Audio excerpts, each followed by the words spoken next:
All right, Trails Collective world. Ian here, coming at you with another Trails Collective live episode.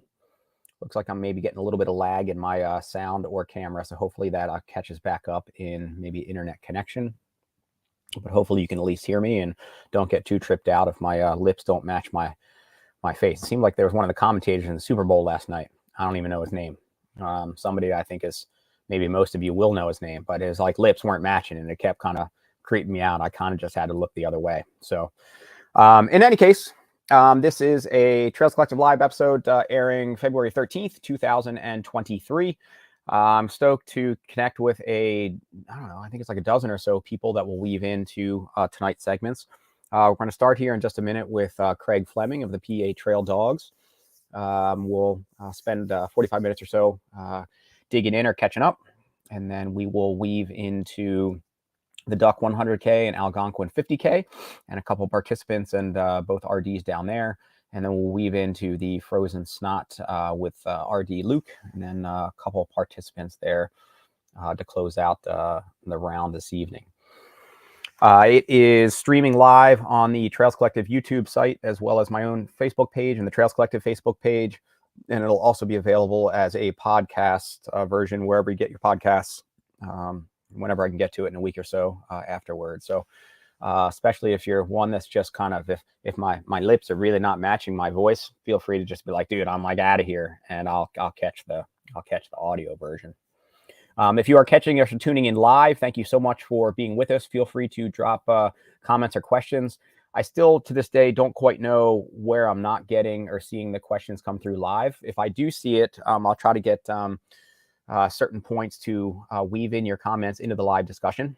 Feel free to heckle any of our guests if you like, or come up with some questions. And if you're plugging them into Facebook and I'm not seeing them, try the YouTube channel and maybe I'll see them there. And I'll again try to weave them in, at least if I think they're entertaining enough.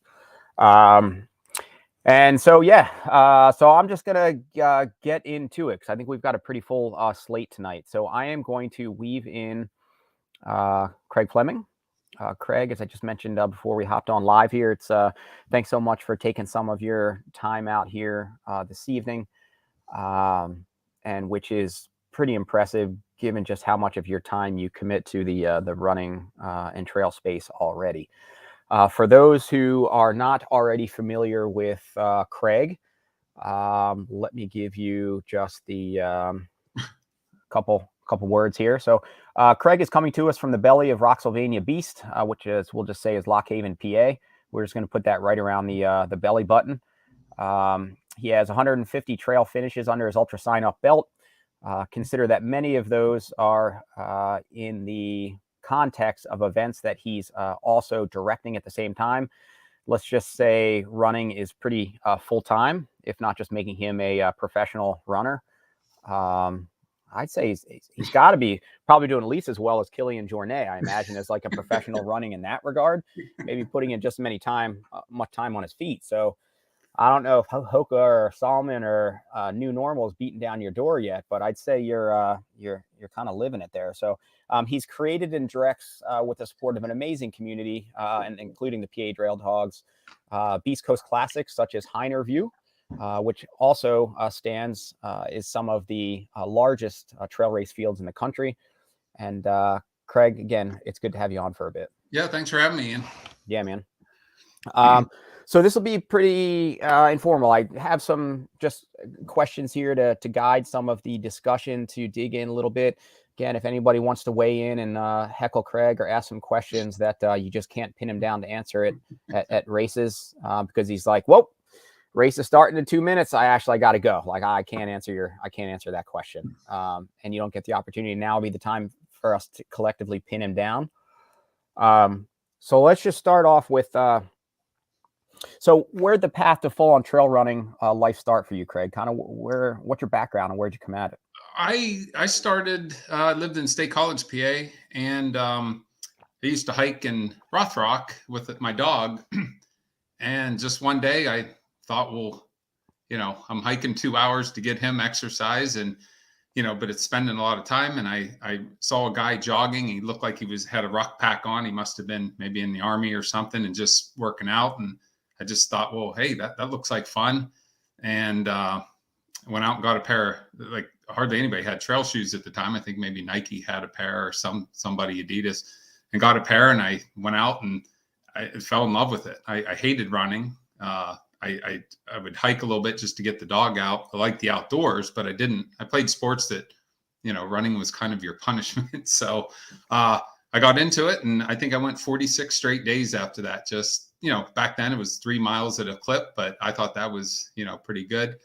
But so kind of why we named our group the PA Trail Dogs. Just I fell in love with the trail running, but more importantly, it was that connection with my dogs. So I started adopting dogs from the kennels, and I'd have 2 or 3 at a time. And right now, we have 3, and that just spurred it. It was just a connection it made with me. But it was just kind of natural running with the dogs like a little pack. So been doing it. That was end of 1996. So not too many people in our area trail ran at the time. So it's kind of usually pretty lonely out there, but we kind of started a little bit at a time and got more people out there. So it's kind of how I got started. Never thought about doing a race, or, never did a 5K or 10K before that. But fell in love with trail running. Just something different about being out there and in the woods and with nature. But couldn't imagine running without the dogs. So. And so in terms of that timestamp 96, with some of the other events, I mean, there's for sure some classics that go back a ways, like Laurel Highlands and Massanutten would have maybe been around that time. There's the Virgil Monster race here in the Finger Lakes, and there are some out there, but it would still be a bit before some of them. Like, what was the first year of like Rothrock when that came on as an event, as an example? Rothrock, it didn't start until maybe 2000 and maybe 8, 2009. Something there. Heiner started in 2007. I had a shoe store in Lock Haven, a running store, kind of like yours. And so the Mega Transect, a race that now is the Boulder Beast, but the Mega Transect was, it started in 2003. That was that and the Dam Half were the only Central PA races. Like I said, there were some out near Pittsburgh and Reading area, but I didn't know anything about them. The first race I ever ran was 23 miles at the Mega Transect. And I never did a race in my life, did that one. And the next year, a DCNR employee asked me about putting on a race in Sproul State Forest. So that's how Heiner got started. But there wasn't much to pick from. I think that's why Heiner became successful, as we got in on the ground level before anything, really expanded too fast. But it was a kind of neat experience. But that's kind of how I got started. I never saw myself as a race director, but like I said, I had a running store and was trying to get people out every week with group runs and hikes and just getting people out on the trails. And that's kind of how I got my start. Right on, man. And for those of you who are watching live, I don't know, my computer's giving me the hiccups where I just lost my camera feed for some reason. I don't know whether it's internet or whatever, but I think my audio is still there. So I'm just going to keep talking and we'll see if it picks back up. So sorry if that's a little obnoxious, but it's just what it's doing at the moment. So that timestamp, even I didn't know you had a running store prior. So what were when did you open in the running store, and then when did you kind of tangent out of that line of business? 2004 to I think 2010 at the end, I had actually ruptured my Achilles and kind of put a stop to that. But I had a little store in Lock Haven, and just kind of had the usual, the Asics, Brooks, Sauconys, things like that. It was a little trail store, but it also had some other shoes. But kind of was in the shoe business and tried my hand in Lock Haven, and never regret it because it got me where I am today. But it was fun. But kind of like what I'm doing now a little bit better. So yeah, imagine. I mean, a different level of. I mean, both can be consuming, but differently consuming. And the event, and not all events make it. And we'll maybe get into this too, where, I mean, so what was the first year of Heiner, roughly? 2007. 2007, yeah. So getting in fairly early, and we've both seen kind of we've been part of, but also seen the explosion of trail running coming. We're a part of that, but I guess that we've seen it. So you getting in fairly early, and again, we'll get into with a couple questions here, maybe how well you've all done as a community. I mean, you guys have done like really well in terms of like your numbers and in terms of just being worth your time and being with your community and not Mhm. having to worry about like the overhead of stock and inventory and all that stuff. Man, Yeah. yeah, it's yeah, nice work. Yeah. Um, all right, so let's speak to that. I mean, 'cause you've mentioned the I guess community there. So it was the Sproul that reached out to you in the beginning in terms of hosting. I think the PA model has been pretty cool community to look at in terms of how much it seems like the communities have full on embraced or integrated with the trail running community. And I Mhm. don't know whether then maybe we can speak to various facets of that, whether it's coming from particularly that central and mountain region of PA, maybe with the roots in the community of outdoor sports, whether it be hunting or camping or fishing or whatever.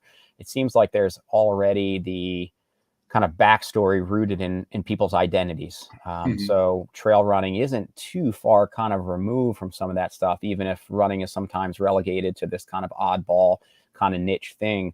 I mean, do you think that there's something to be said there in terms of just the personality and character, particularly of Central PA, and how that fits with kind of the events that you're putting on?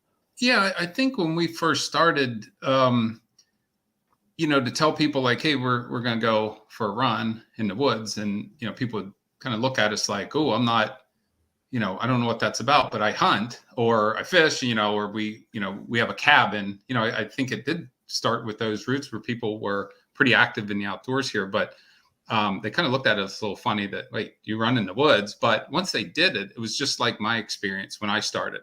Like I said, I think I went 46 days straight after that. It was just, I was addicted. I was like, this is so nice. You're running near streams and up mountains. And I think once you just had to get people out there.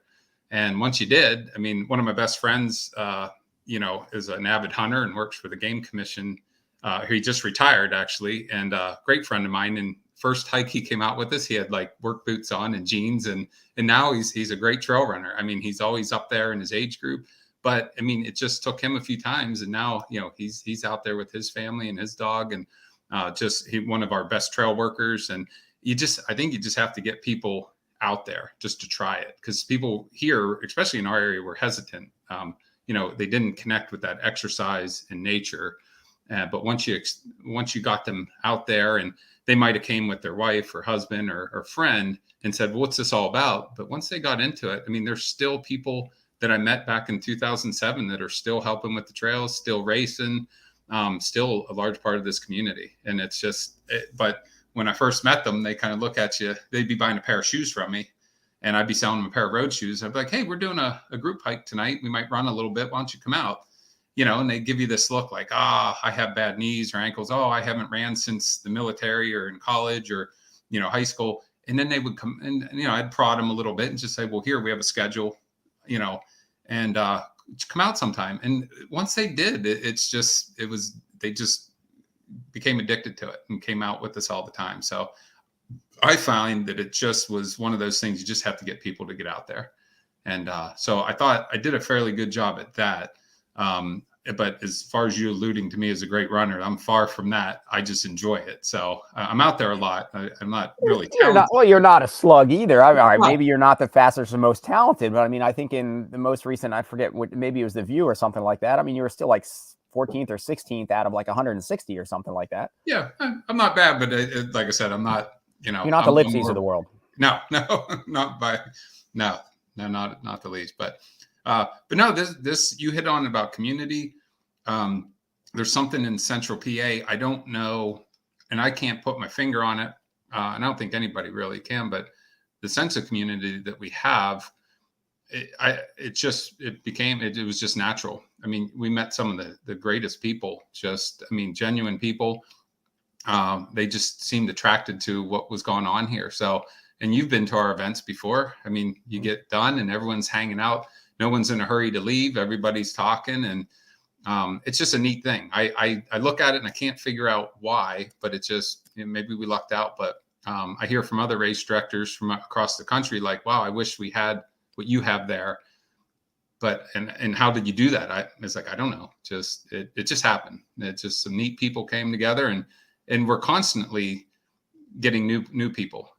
We just did a trail run yesterday at Heiner, and a girl drove up 2 hours to run with us. And she's like, there's something special about this place. This is great, and so we hear it every time. So, and at the events, the same thing, just get new people, and they're just drawn to it. So we must weed out the people that don't get what we're doing. And, it just seems like the genuine people that really love trail running and just like people and having that connection, they seem to like our events.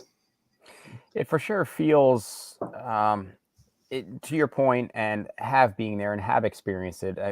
I mean, just like you, right? Our kind of calendars and events are full, and there's only so many weekends. It seems like you're out doing an event, whether it be yours or another one, like 2 or 3 weekends of like every month of your kind of existence. But whatever, they kind of fill up in a hurry in terms of weekends and places to go. But in my experience, like following Heiner, I was like, yeah, like this is pretty wild. I mean, there's a lot. There's just a lot of people, and we'll maybe get to that here in a minute. But the level of people, like the amount of just locals that are like making baked goods, and the people who look like they were maybe never runners, but still having just as good a time, like being out there and doing like the post race and hanging out. I feel like that's I don't know. Again, it may just speak to that outdoors related kind of working class background of like central PA. Maybe you go to some other areas like, I don't know, like here in Ithaca, I don't know, maybe there's like a bajillion things to do, and there's a more uppity population, and it's this, I don't know, highbrow, white collar, whatever, that is not necessarily going out and playing on the trails and getting dirty and enjoying each other's company, and like having a focal point of the community, almost like, I don't know, like VFWs or not, maybe that's not a good example, but like something where you'd have these like entities that would bring people together. Like that's almost like you guys now, where you basically have a like Sasquatch running Kim's events. I think I forget what her slogan is, but it's like a party at every event or something like that. And for you, I mean, it really is like a party of like hundreds or 1,000 of like some of your closest friends and community members at like every event. Yeah, I hear more times than not, and you'll see it if we do a work weekend or a trail after every event.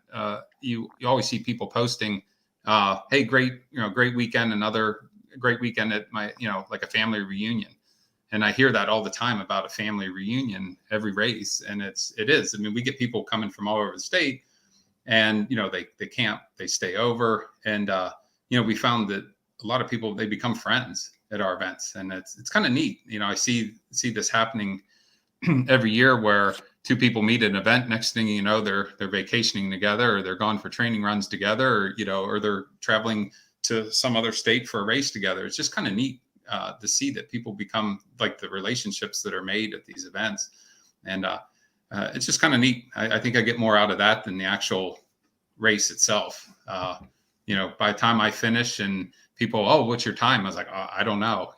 Let me go over here and grab a beer and, get something to eat, and I'll talk to you in a little bit. So, hey, so it's just something that it is my life. Like it became, it's kind of my passion. Is we're either out running, or we're out working, or, we're out clearing some trails, or just doing some fun runs. But there's always something going on here. And it's kind of neat to see that the trailheads are, always busy, and people are getting out there. So, and how about the impact? I know that you guys as a community have been really proactive in cutting in or maintaining trails, and you've invested a decent amount into buying the equipment that people can still then use to also maintain the trails around you. And you've got the community and the following and the passionate base to put in that time. It doesn't look like it's necessarily pulling hairs to get people to come out and join you and put in some of that work.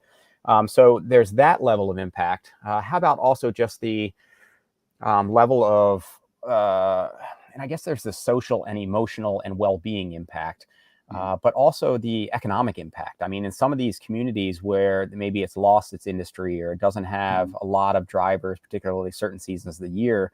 For you, you'd mentioned in the beginning where somebody from the DEC or whatever came out and asked you about putting on an event.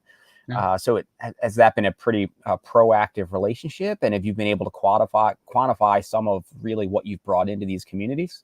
Well, yeah. So DCNR, Sprout State Forest, they approached me I don't know if you've ever heard of the PA Wilds, but that initiative was started, just like you said, some industry has left. And I think Pennsylvania decided like, hey, we have some areas that we'd really like to promote, outdoors to get tourism, because there's really not a lot going on in some of these small towns. But I was approached at my shoe store was the Mega Transect was going on in Lock Haven, and it had a couple hundred people, and it was pretty popular. And the Forester, I think someone from up above him just said, hey, let's see if we could get an event here and, get a little tourism to our area. But they've been great. They basically gave us the green light and showed me around. And the neat thing about Heiner is probably 75% of the trails that you're running on up there, we made. We connected some old maybe logging trails from the CCC days, but there really wasn't much there. And so they were really, really good with us. They basically said, here, you want to connect this hollow to this hollow, go right ahead. We'll go out and you flag it and we'll approve it. And so, yeah, they were instrumental in getting the Heiner started. Ted Legenza just retired. He was our rec forester, and he still asks about you all the time because you won the 50K back in 2014, I think. Yeah, probably your slowest win time ever, but I'll take it. Yeah. Well, but he still mentions you. Hey, is my buddy coming back? But he really I think he really got into the events because he saw that, that area didn't get a lot of attention. There's not a lot of people hike. I mean, the trails get overgrown up there, and they're not well maintained. Well, they weren't. But for him to see 1,000 people or more coming there each year, like he's just, an old guy, old forester, but he just got a kick out of it. But I thank him. I thank him and his bosses. But DCNR has been great with us. They open gates for us. If we have a work day, they'll, we can drive to the trailhead, through gates and different things. They're very well, they support us really well. I can't thank them enough. And each forest district here in Pennsylvania is a little different. But as far as Sproul State Forest, I can't say enough. They've been really good.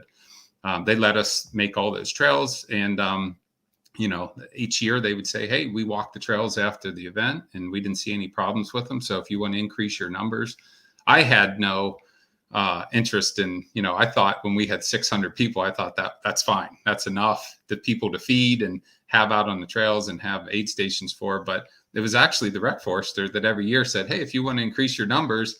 And I was like, okay, we'll go up 100. And then next thing you know, we're, well over 1,000. So, but that was them. They really encouraged us to get people out there and use their state forest. So.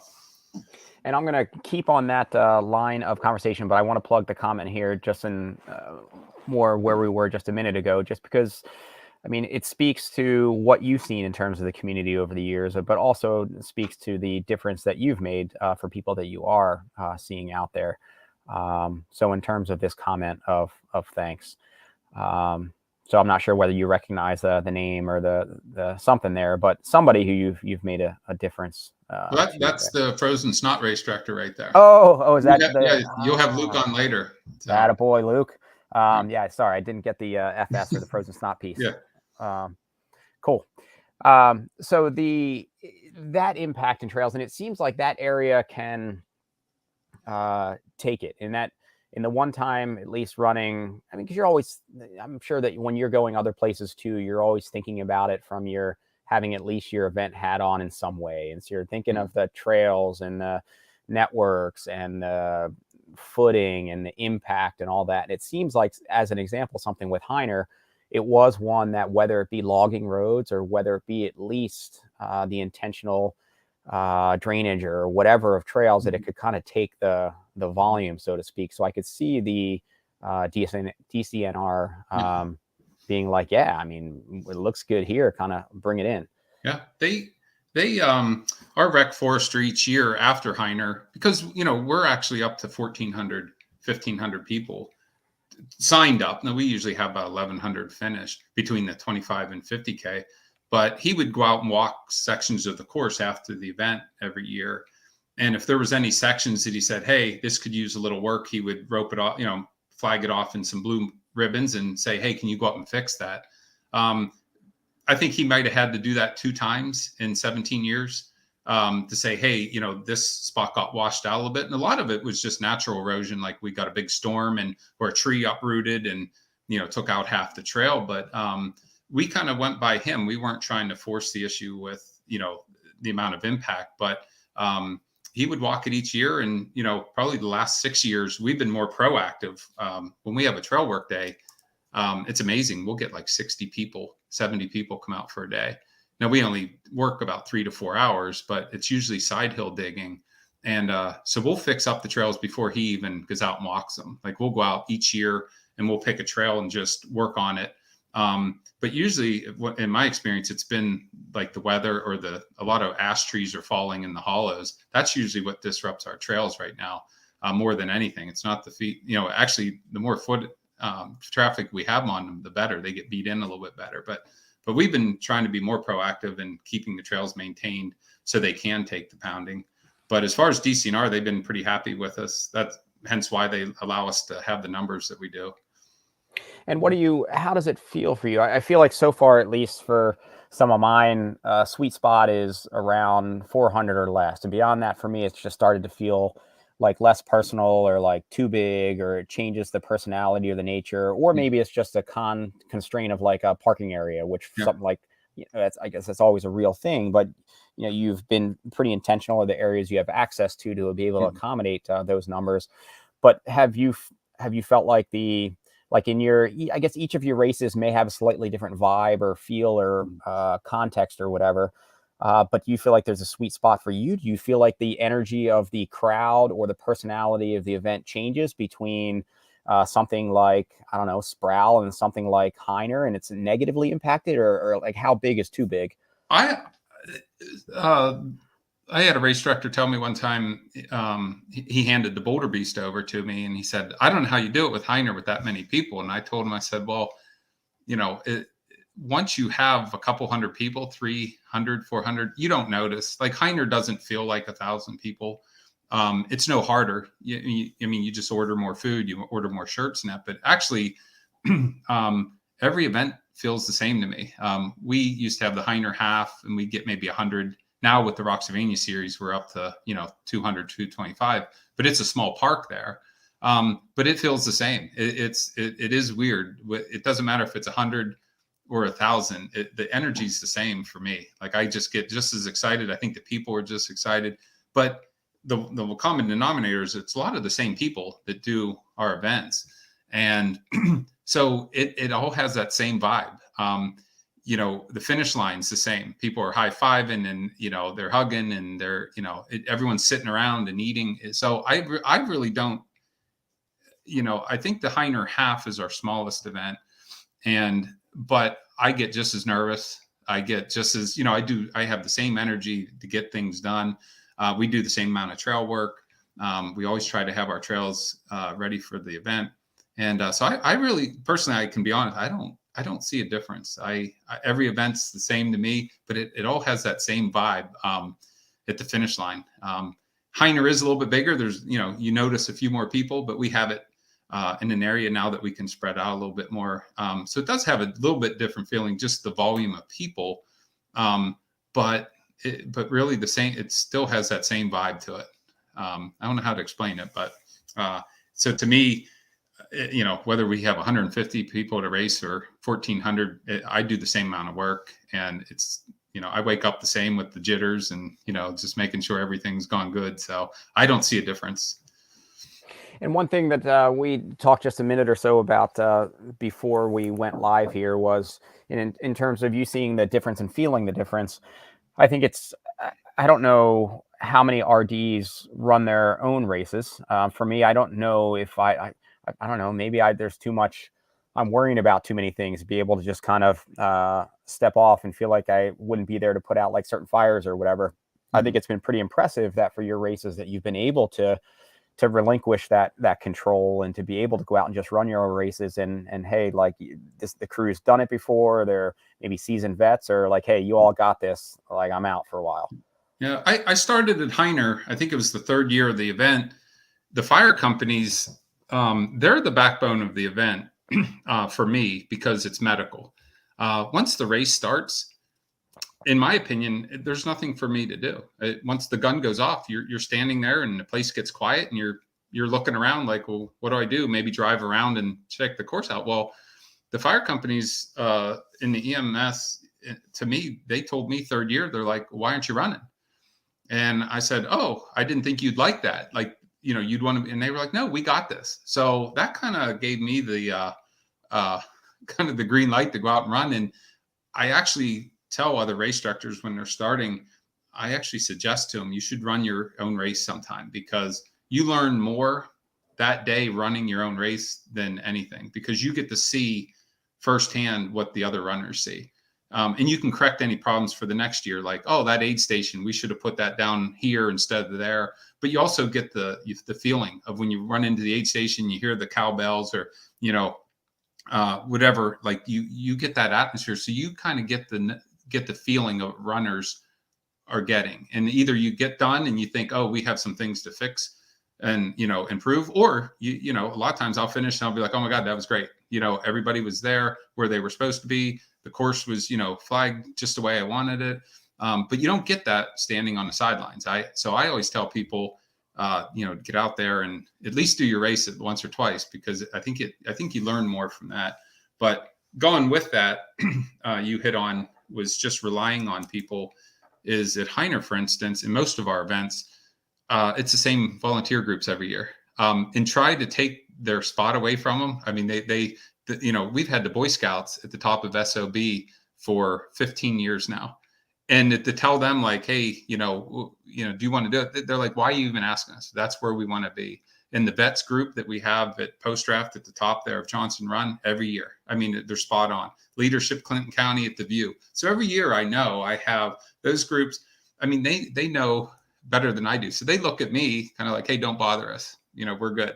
I hire food people. Hey, get away from us, Craig. We know what we're doing. New Trail Brewing Company comes to the event. Craig, we got this. You have other things to do. But everybody tells you, hey, you have other things to do. And they shoo you away saying, we want to take this and we want to, we want to handle this. Well, then you look around before the race and you're looking around like, I don't have anything to do. So I'm a true believer that the chef has to eat his own cooking. I mean, if I'm going to send people out there to the View, I want to be out there with them. And I think I get more out of the event just being part of it like that. For you, have there been any that have been, I guess, more meaningful for you? Which do you feel, I guess, most attached to? Let's just start there before I kind of border on another concept. Any that you feel like most attached to in terms of an event?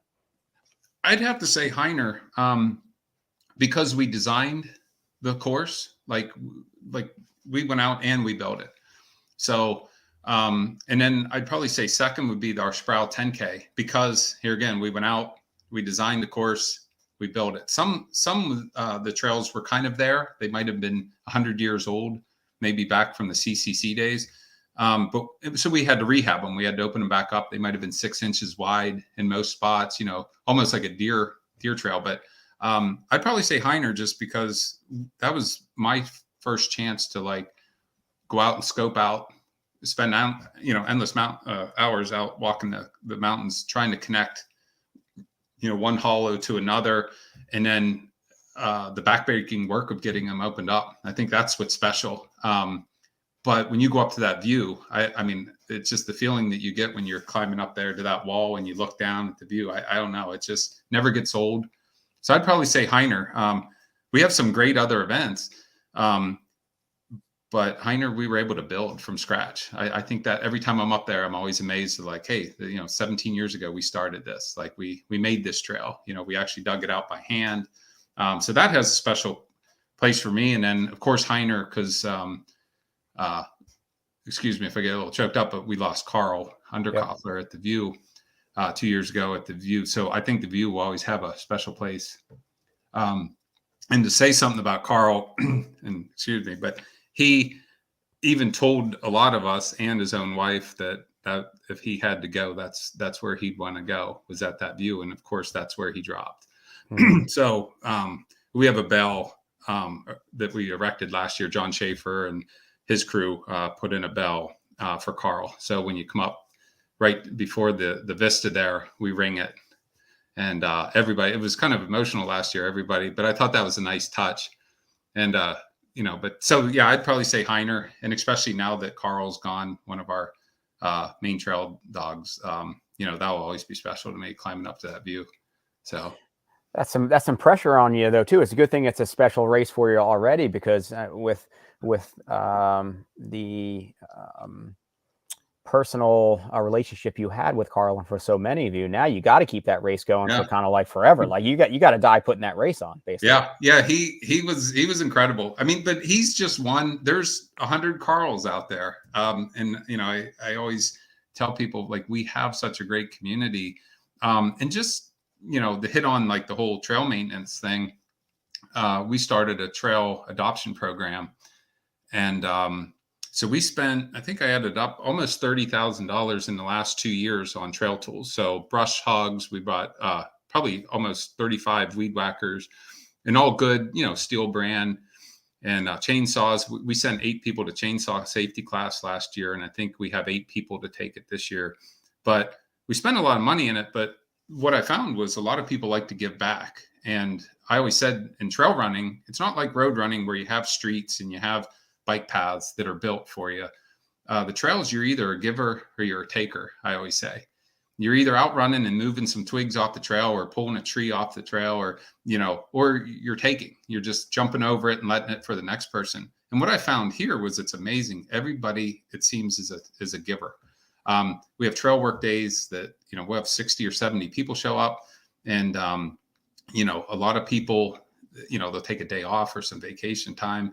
And it's just, but that's how Carl was. Now, Carl was retired by the time that we ran, got introduced to him, but it's just, we have another 100 of him just out there floating around, and just not all men. I mean, we have a lot of women that come to our trail work days. They're great. I mean, they're all out there, learning how to use, weed whackers and saws, but it's really a neat community, because I find that people are willing to give themselves.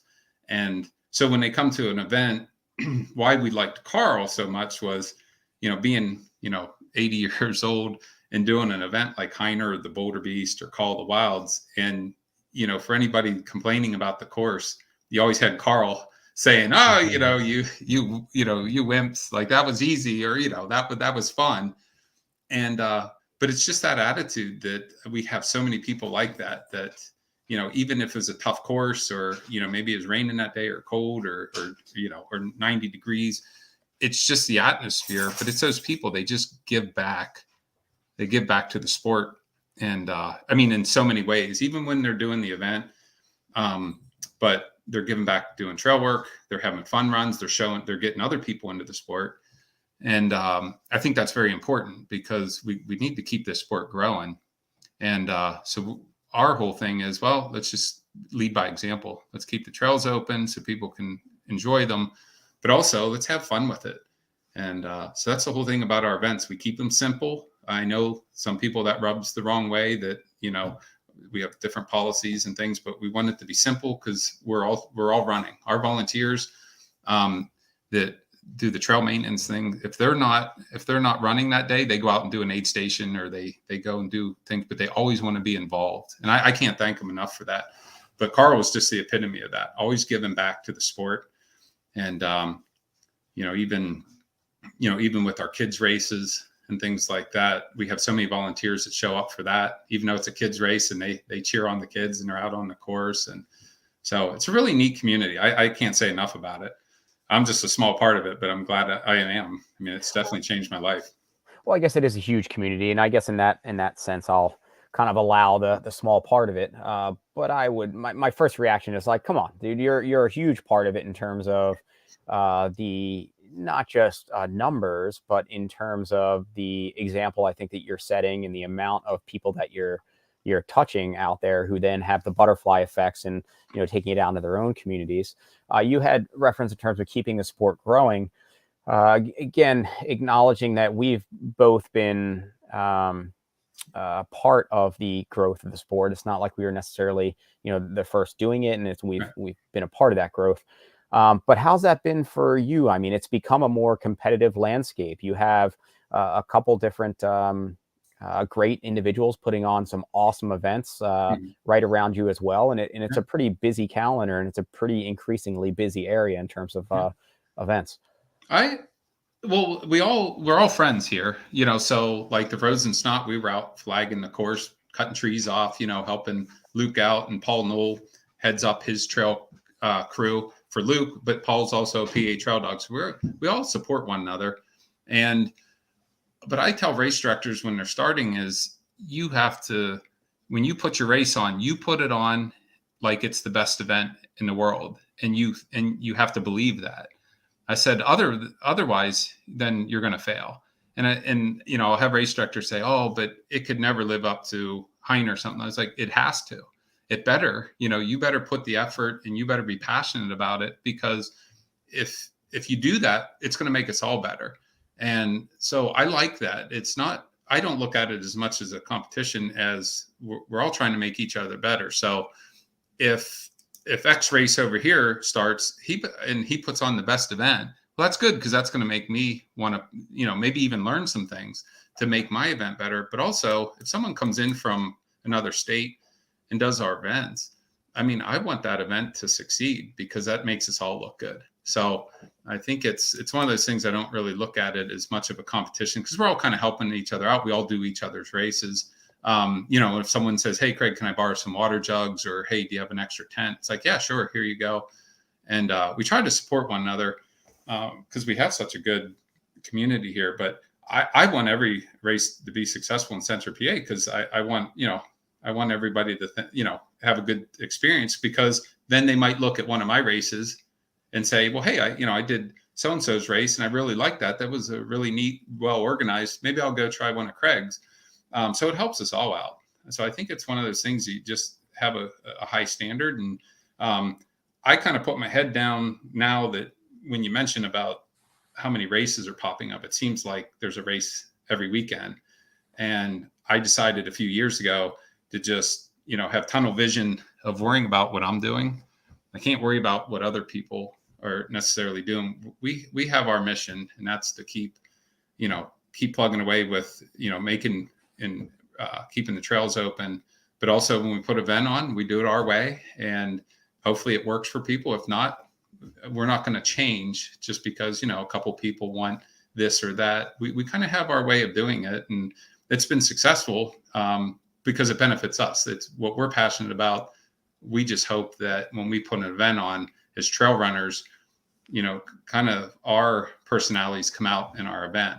So, so far it's been good, but we, like I said, we really don't worry about what other people are doing as much. Otherwise we'll get distracted. So we just keep plugging away. And I thought of you and the community around you, and for sure that Central PA scene. There was, I think, an article that popped up when I think there was, part of the headlines regarding like UTMB and the Ironman, but I think like Outside did an article that caught my attention of, I think it was like, what did we all miss or something like that, with UTMB's takeover of whatever events, and like everything's the take of the article, the sentiment seemingly expressed in the article was like everybody now is going to be feeding into these like UTMB qualifying races. And like, this is, and my first reaction was like who's writing this article? Like, what are you talking about? Like, I would assume that one of the most successful trail event communities that I've seen is coming in that Central PA corridor. And I can probably tell you that like 95% of everybody participating in those races, man, maybe they know about UTMB, but they could probably really care less about UTMB or what's happening in that space. Yeah, what I like about our trail community is it's kind of like a mom and pops. When you come to Heiner, we've had some really good runners come to that event, and but it's it's the church ladies making the dessert table, and it's the local guys making the chickens, with they have the big smokers, and it's just the local fire companies are out there. I like it that way. I don't, we don't worry too much about what other people are doing. It just works for us just to have it low key. Like I said, New Trail Brewing Company comes, and they've been great. They partnered with us, and they've named a couple of their beers after our trails. They come to our trail work days, but it's just, we're trying to build a community, but we're also trying to keep that community going. Like I mentioned, with Tanya and I starting some of the kids races, we're just trying to get people out there, and we don't really worry about that outside, noise, I guess. So I don't know much about those events. I'm sure they're great. But we like what we're doing here, and we don't get really caught up in too much of that. So awesome. And how about last thing, and then maybe I'll let you go and weave in the Maryland contingent. Thanks for being on that back end. How about for you? Any, none of us are really getting any younger.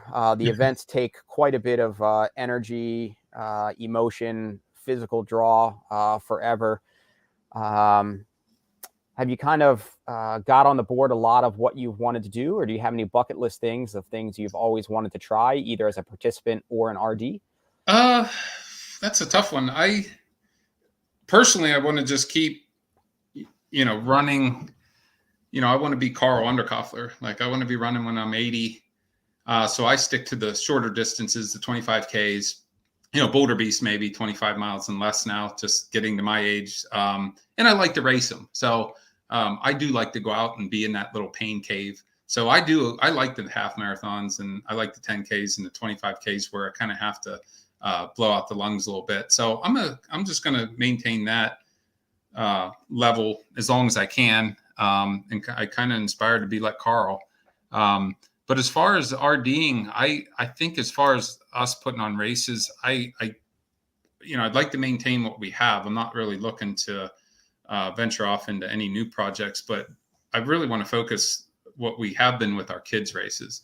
To have 300 kids at Heiner, there at the club at Western Clinton, and doing that little 3.5 mile loop at Little Loggers or Smallfoot. And we have that down at Mount Luther, where the Dam Half people, Mid-Penn Trailblazers, they have some events.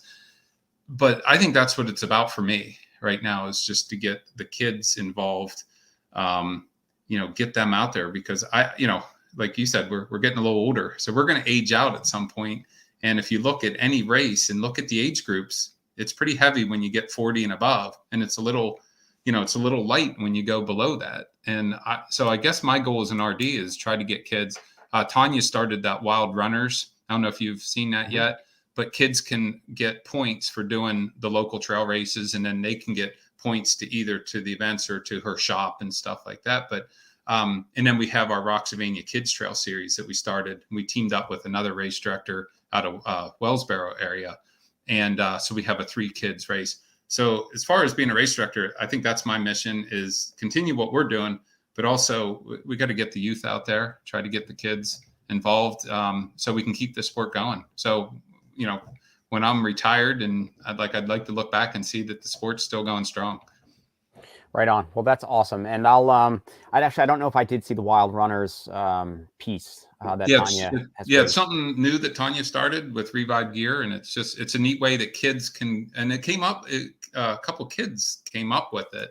Was, hey, why can't we earn some points, and maybe we could use our points towards getting into some races or buying apparel from Revive. But it was really neat. But it was actually the kids that wanted to do it, like have a little points that they could earn. So she started that initiative. It's new for this year. And I forget how many races, I'm going to say 30 or so local races all joined in. So it's a pretty neat little thing. And like I said, Roxavania, the kids series has gone strong. I think last year we had 67 kids. So it's 12 and under. We had 67 kids that earned a prize at the end of the year that they did all 3. I think that's fantastic that for our first year doing it. And we gave them a quarter zip shirt. And anytime I see those kids out at another event, or I see them on Facebook, like their parents will take pictures of them going to school, they have that shirt on all the time because they know they earned it. They did three cool trail events. So I think as a RD, I can't stress it enough. I think that's my goal, is keep the trails open, but and keep doing that, because I love doing trail work, but also just getting the young kids out there. Cool. Well, maybe if she's there listening with you. If not, I'll see if I can text Tanya and maybe see if I can get her on and talk about some of the kids initiatives. Yeah, she'd be a great guest for that. Right on. Well, Craig, I really appreciate you coming on. There's so many of us that appreciate what you've done for the communities and the space. So thanks for all of that. And again, thanks for being on tonight. Yeah. Thanks. Happy trails. All right, man. Talk to you later. Okay. Bye. All right. So we are going to turn our attention a bit south, and we are going to weave in well, there's Mike, Virginia. I was going to say Maryland contingent, but I guess technically you're not all from Maryland there, but we can split those hairs momentarily. Ian. Hey, hey, well, this is going on. I appreciate Gabe and Trent. You've joined before Trent on multiple occasions. I appreciate you continuing to allow me to expose you to the larger world. I'm just excited to hear from Mike and Erin tonight and hear what they've got to say, because they look good on camera. I don't know about Gabe and I. All right, so let's get into. So for those who don't know, I can't see. It's a little dark, Gabe. I can't tell whether your chops are as going on at the moment. Oh yeah, there they are. All right, good. It's going on, and it's no surprise or whatever that Trent and I are both in vehicles for this. I mean, yeah, that's just our lives are completely insane. Yeah. But I appreciate you, despite the things being so insane, that you're making this time happen, and apparently at even different cars. Maybe you're parked next to one another. I don't know, but different states, all over the place. All right, so let's make use of your time that you're thankfully offering us at the moment. So Gabe is coming to us from, well, I don't know where you are in your car, but in terms of like living, coming to us from Sharptown, Maryland. And I hear the town code mandates that all community members look sharp on a daily basis, which is why he usually has the chops that are so carved out. I think that's municipal code. He's a beast of his runner on his own, with finishing epics such as the Dragon's Back, Ure 100, and UTMB. As I may have noted before, I believe his most notable finish continues to be a 5th place finish at the On the Bacon Trail Naylor Mill 7K. That may be one of the hardest fought 5th places that I'm aware of. And in order to pass some of his own suffering back to others, he's created a Fight Club style Duck 100K. So a way to transfer the suffering onto the backs of others. Gotta give back. You do have to give back, and and some people give back in different ways. It's good that you give back in that way.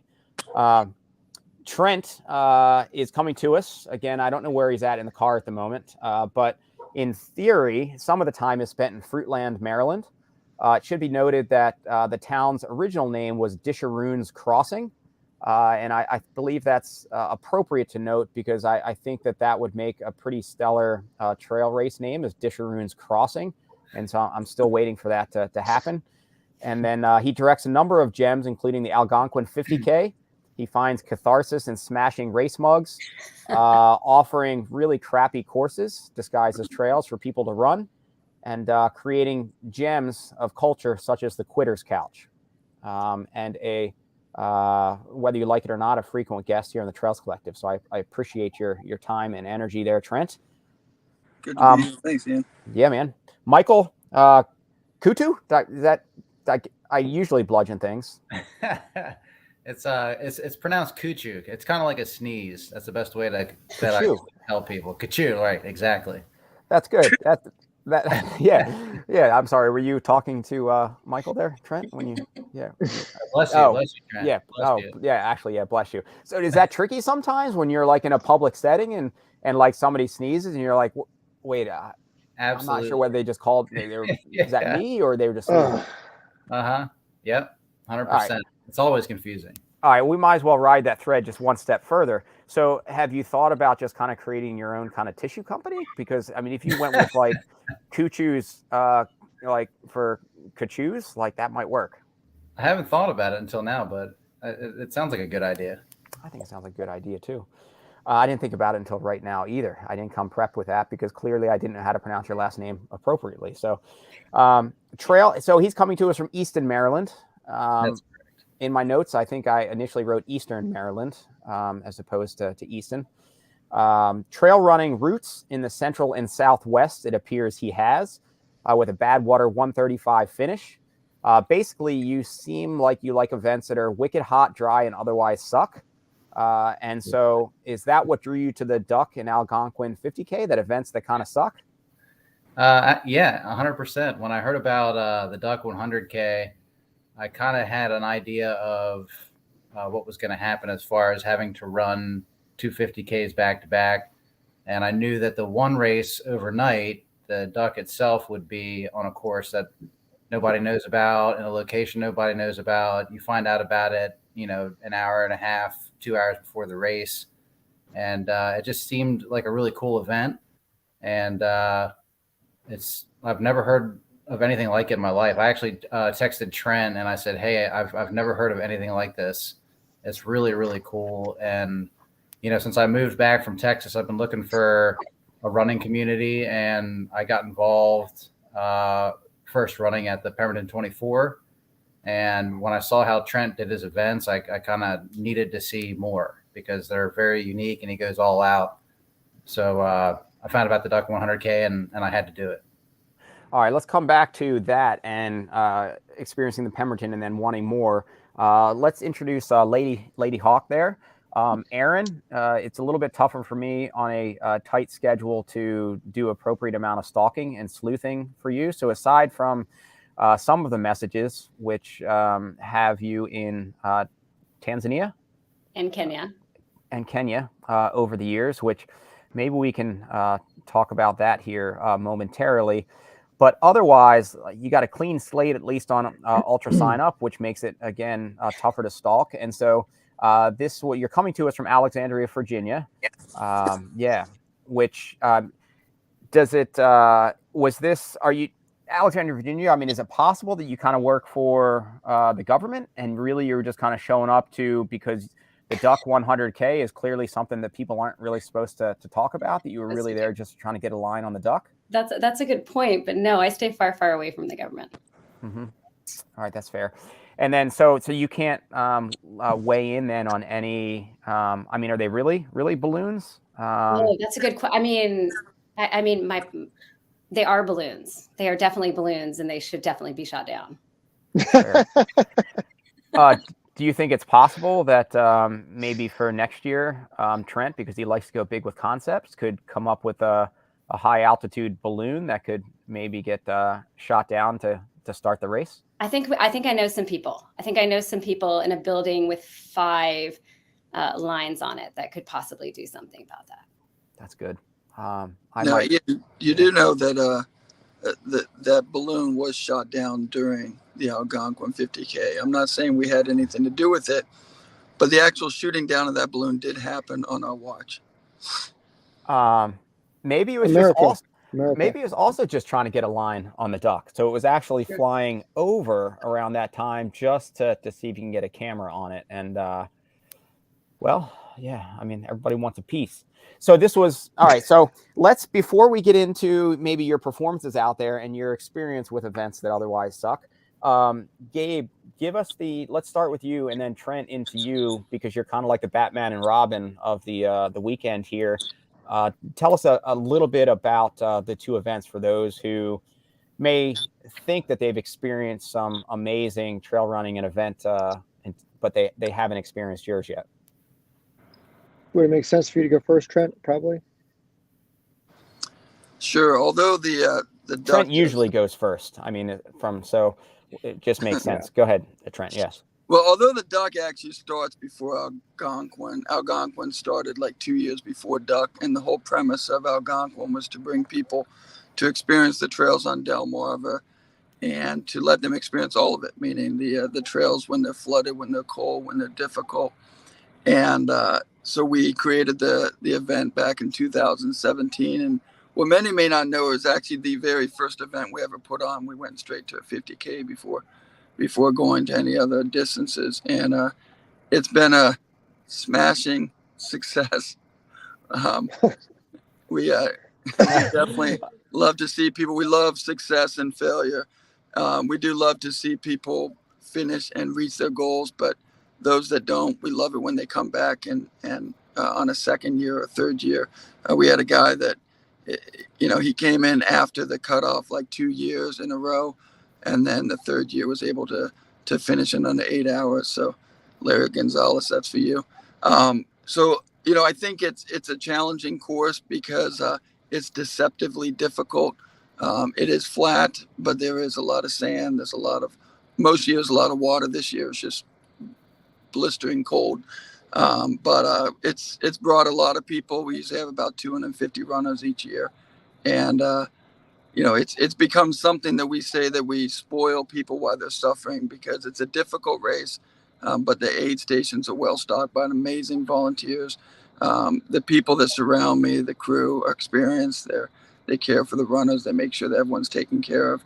And then, just like Craig mentioned before us, we work very closely with the people that really take care of the land, and that's the rangers and the equestrian groups and the EMTs and people all around us. So we're very proud of not only the event, but the people that help us put it on every year, and the people that run it every year, and even people that want to run it that want like extra small women's cut shirts and hats and sweatshirts and hats and shorts, like Lady Hawk.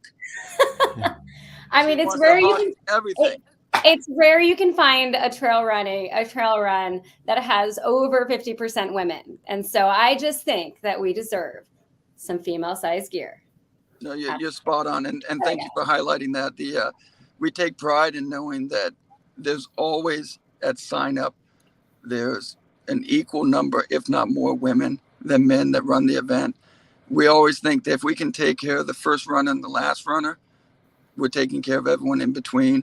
And we also think that when you get out there, we want you to feel safe. We want you to feel as if you're going out there and you're being taken care of by people that are basically family. So, all right. So before we maybe weave in Gabe here in the duck, let's catch a couple of your comments there. So smashing success, which is pretty funny in terms of the alluding to some of the mugs that you then smash. But wouldn't it be because you smash the mugs of the people who don't finish and don't show up? Is that what you're smashing?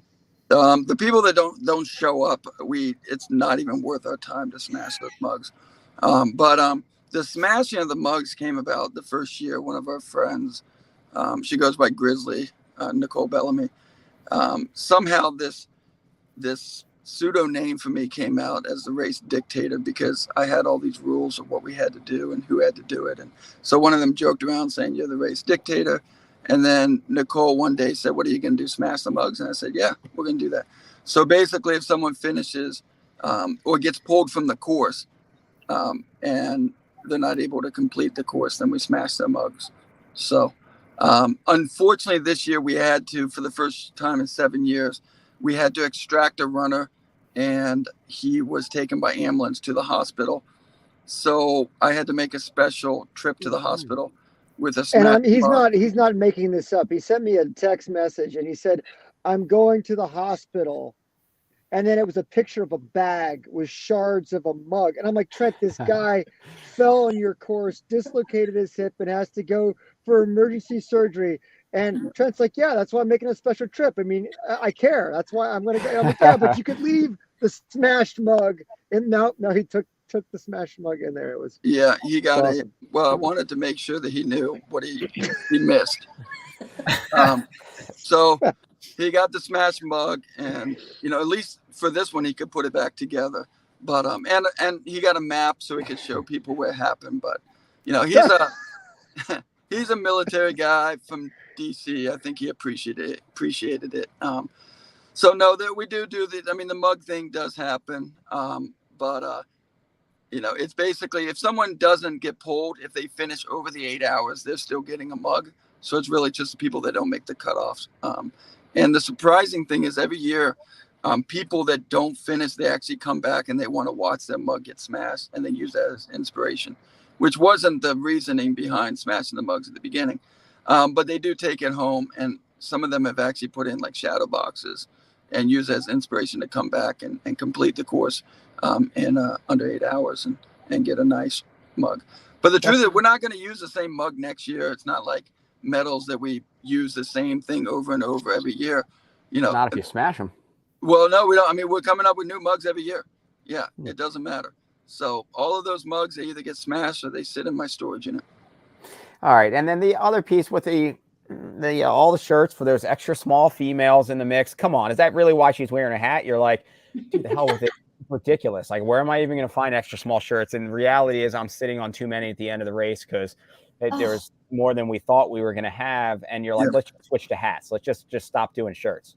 We did do shirts. But if you have any extra small women's cut shirts, Ian, please send them to Lady Hawk. I'll send you her address. I just sent her a package with an insane amount of shirts. That's good. That's funny. All right. Gabe, so there was Algonquin. What was the inspiration for Duck, and how's that fit into the weekend? Well, I'm a bit of I'm a little hard-headed. I wouldn't call it an overachiever, but that's the amazing thing about this ultra running thing is that when I got into it, it was kind of by mistake. And then, once you get that first finish under your belt, regardless of the distance, it's almost impossible to ignore the what's next question, because it always comes up, especially when you're in the community and you talk to people and you hear about stuff that they're doing or that they've done or they're thinking about doing. And it's always this what's next. It just kind of eats at me anyway, and I'm just somebody that grew up just, doing all kinds of random things. I was never coordinated enough to play any, actual organized sports. So about the only thing that I could do was run in a straight line. And so, once we started running the Algonquin, after a year or two, I started thinking, Trent, what's next? We got to do something to try to continue to get people to want to come back out to the Eastern Shore and run our race. Because, let's face it, we don't have a lot of geographic diversity on the Eastern Shore. It's pretty flat. We don't have any mountains or hills or anything like that. So, the concept was let's offer maybe another distance, like a lot of races do. That would be a little bit more challenging to try to get folks, an alternate option to run something that, might keep folks engaged and interested in, our crew and our trail running scene. But, like Craig said before, we're pretty passionate about what we do. And when you put on an event, you don't realize it's kind of like a slippery slope, but, you might just say, oh, sure, I'll put this event on, I'll do this and I'll do that. And you might think to yourself, I don't have any time. I'm just going to do the bare minimum just to get this thing off the ground. But, as you put more time into it and as you start to become more attached to that event, you start to actually care. Then next thing you know, you're doing everything in your power to want to make it better. Just because, like he said, it becomes a reflection of you and your personality. So, I didn't want to just repeat the same 50K course twice and offer these folks, an alternate distance that was just a real sort of vanilla, 100K course that, you did another extra out and back or you did another loop. So, I said, Trent, what can we do? We always brainstorm when we're driving or when we're, at home and doing whatever. We're always coming up with ideas. And he said, well, what if we did something like completely different, maybe like the night before? And so we came up with this concept for the Delmarva Ultra Challenge, which would be a 100K race, but it would be kind of broken up into two 50Ks, and then we would combine the times together. And that's how you would tell, where people fall in the pecking order of, first, second, third, fourth, and so on. And so 2 years in, we came up with this concept, and we decided that I would just go out and find a course somewhere, just anywhere, just make up some kind of course. And the goals were, everybody likes trail running, so as little time spent on asphalt as possible. And, also trying to find some place that our local runners don't run or haven't ran before, which is really difficult because we don't have a lot of options around here. So everybody's run everything you could possibly imagine. So usually I would say about a third to half of our duck runners from year to year are local runners. And so to make it a secret and to come up with a 50K trail course that nobody locally has ever ran before, to say the least, is a little difficult. But this year was our 5th year, so we managed to pull it off 5 years in a row. We don't tell anybody the location of that first 50K course that happens the night before the Algonquin 50K until they go to packet pickup Friday night. And everybody is there with the knowledge that at some point between like 8 o'clock at night and 8:30, they're going to get an email or a text message that says, you need to come here now. And then, away they go. We try to time it out so that there's minimal time possible between the two races so that, they've got amount of time, a cutoff to get done through the first 50K course, and then they've got to, if they're running towards the back end and pushing the cutoff, they've got to jump in their car and get to the start of the Algonquin as fast as possible. And that's all part of the experience. So yeah, this year, I guess we won't go into specifics until, if you want to dive into that now, or we can do it later, but it was probably the most, I would say, challenging conditions that we've ever had in the 5 short years we've put the race on. Which says something, because last year's conditions weren't exactly bluebird skies and a nice firm course.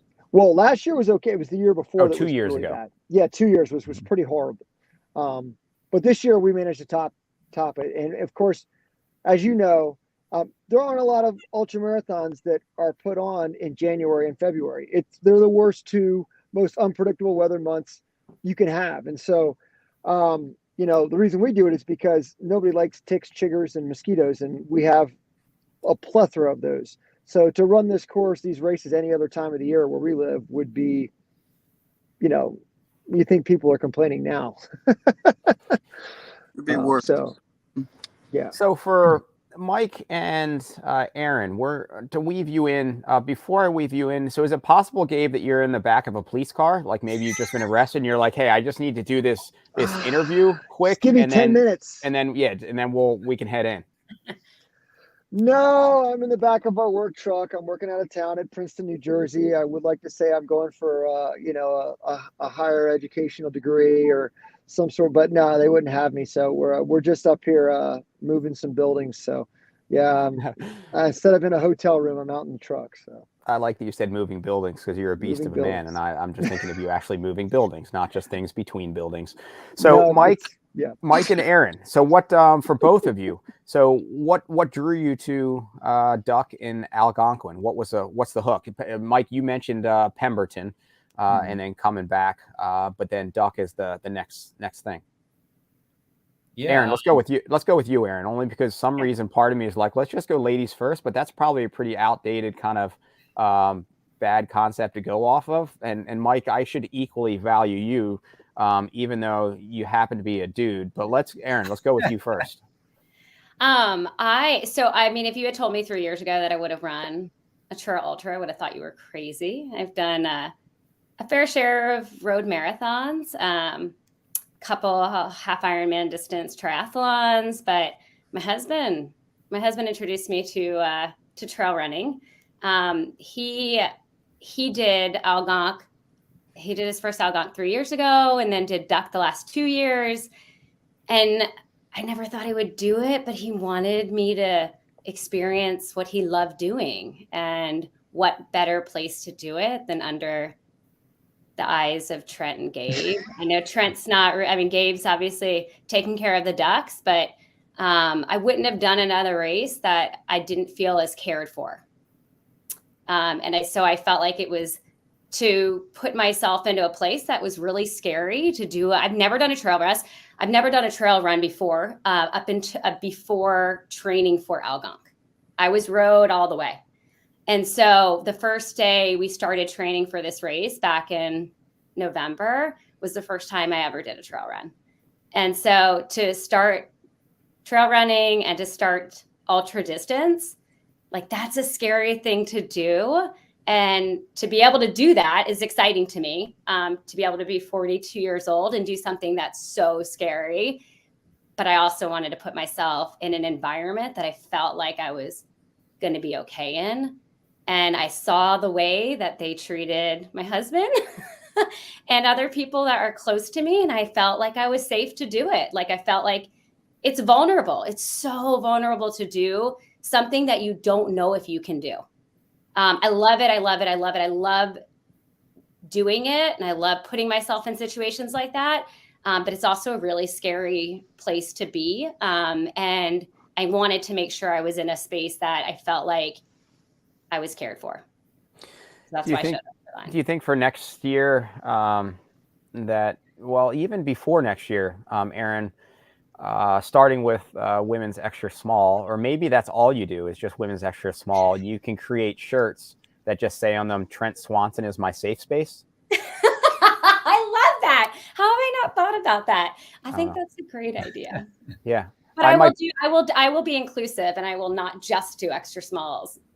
That's good, because I couldn't wear it. Probably was extra. I mean, I could, but I'd probably get a lot of chafing and it would feel kind of awkward, and I'd probably get a lot of rubbing here. But if you will create other shirts, I'll take a men's medium in that. We can come up with some sort of, maybe Gabe can help us with the graphic for the front, and then we can maybe put that phrase on the back. I think Gabe can be on the back too, because I feel like that to throw your partner into 100K in a snow bomb year when it was his first 100K, like that takes a lot of trust in these guys as well. So Gabe is right there with me. All right.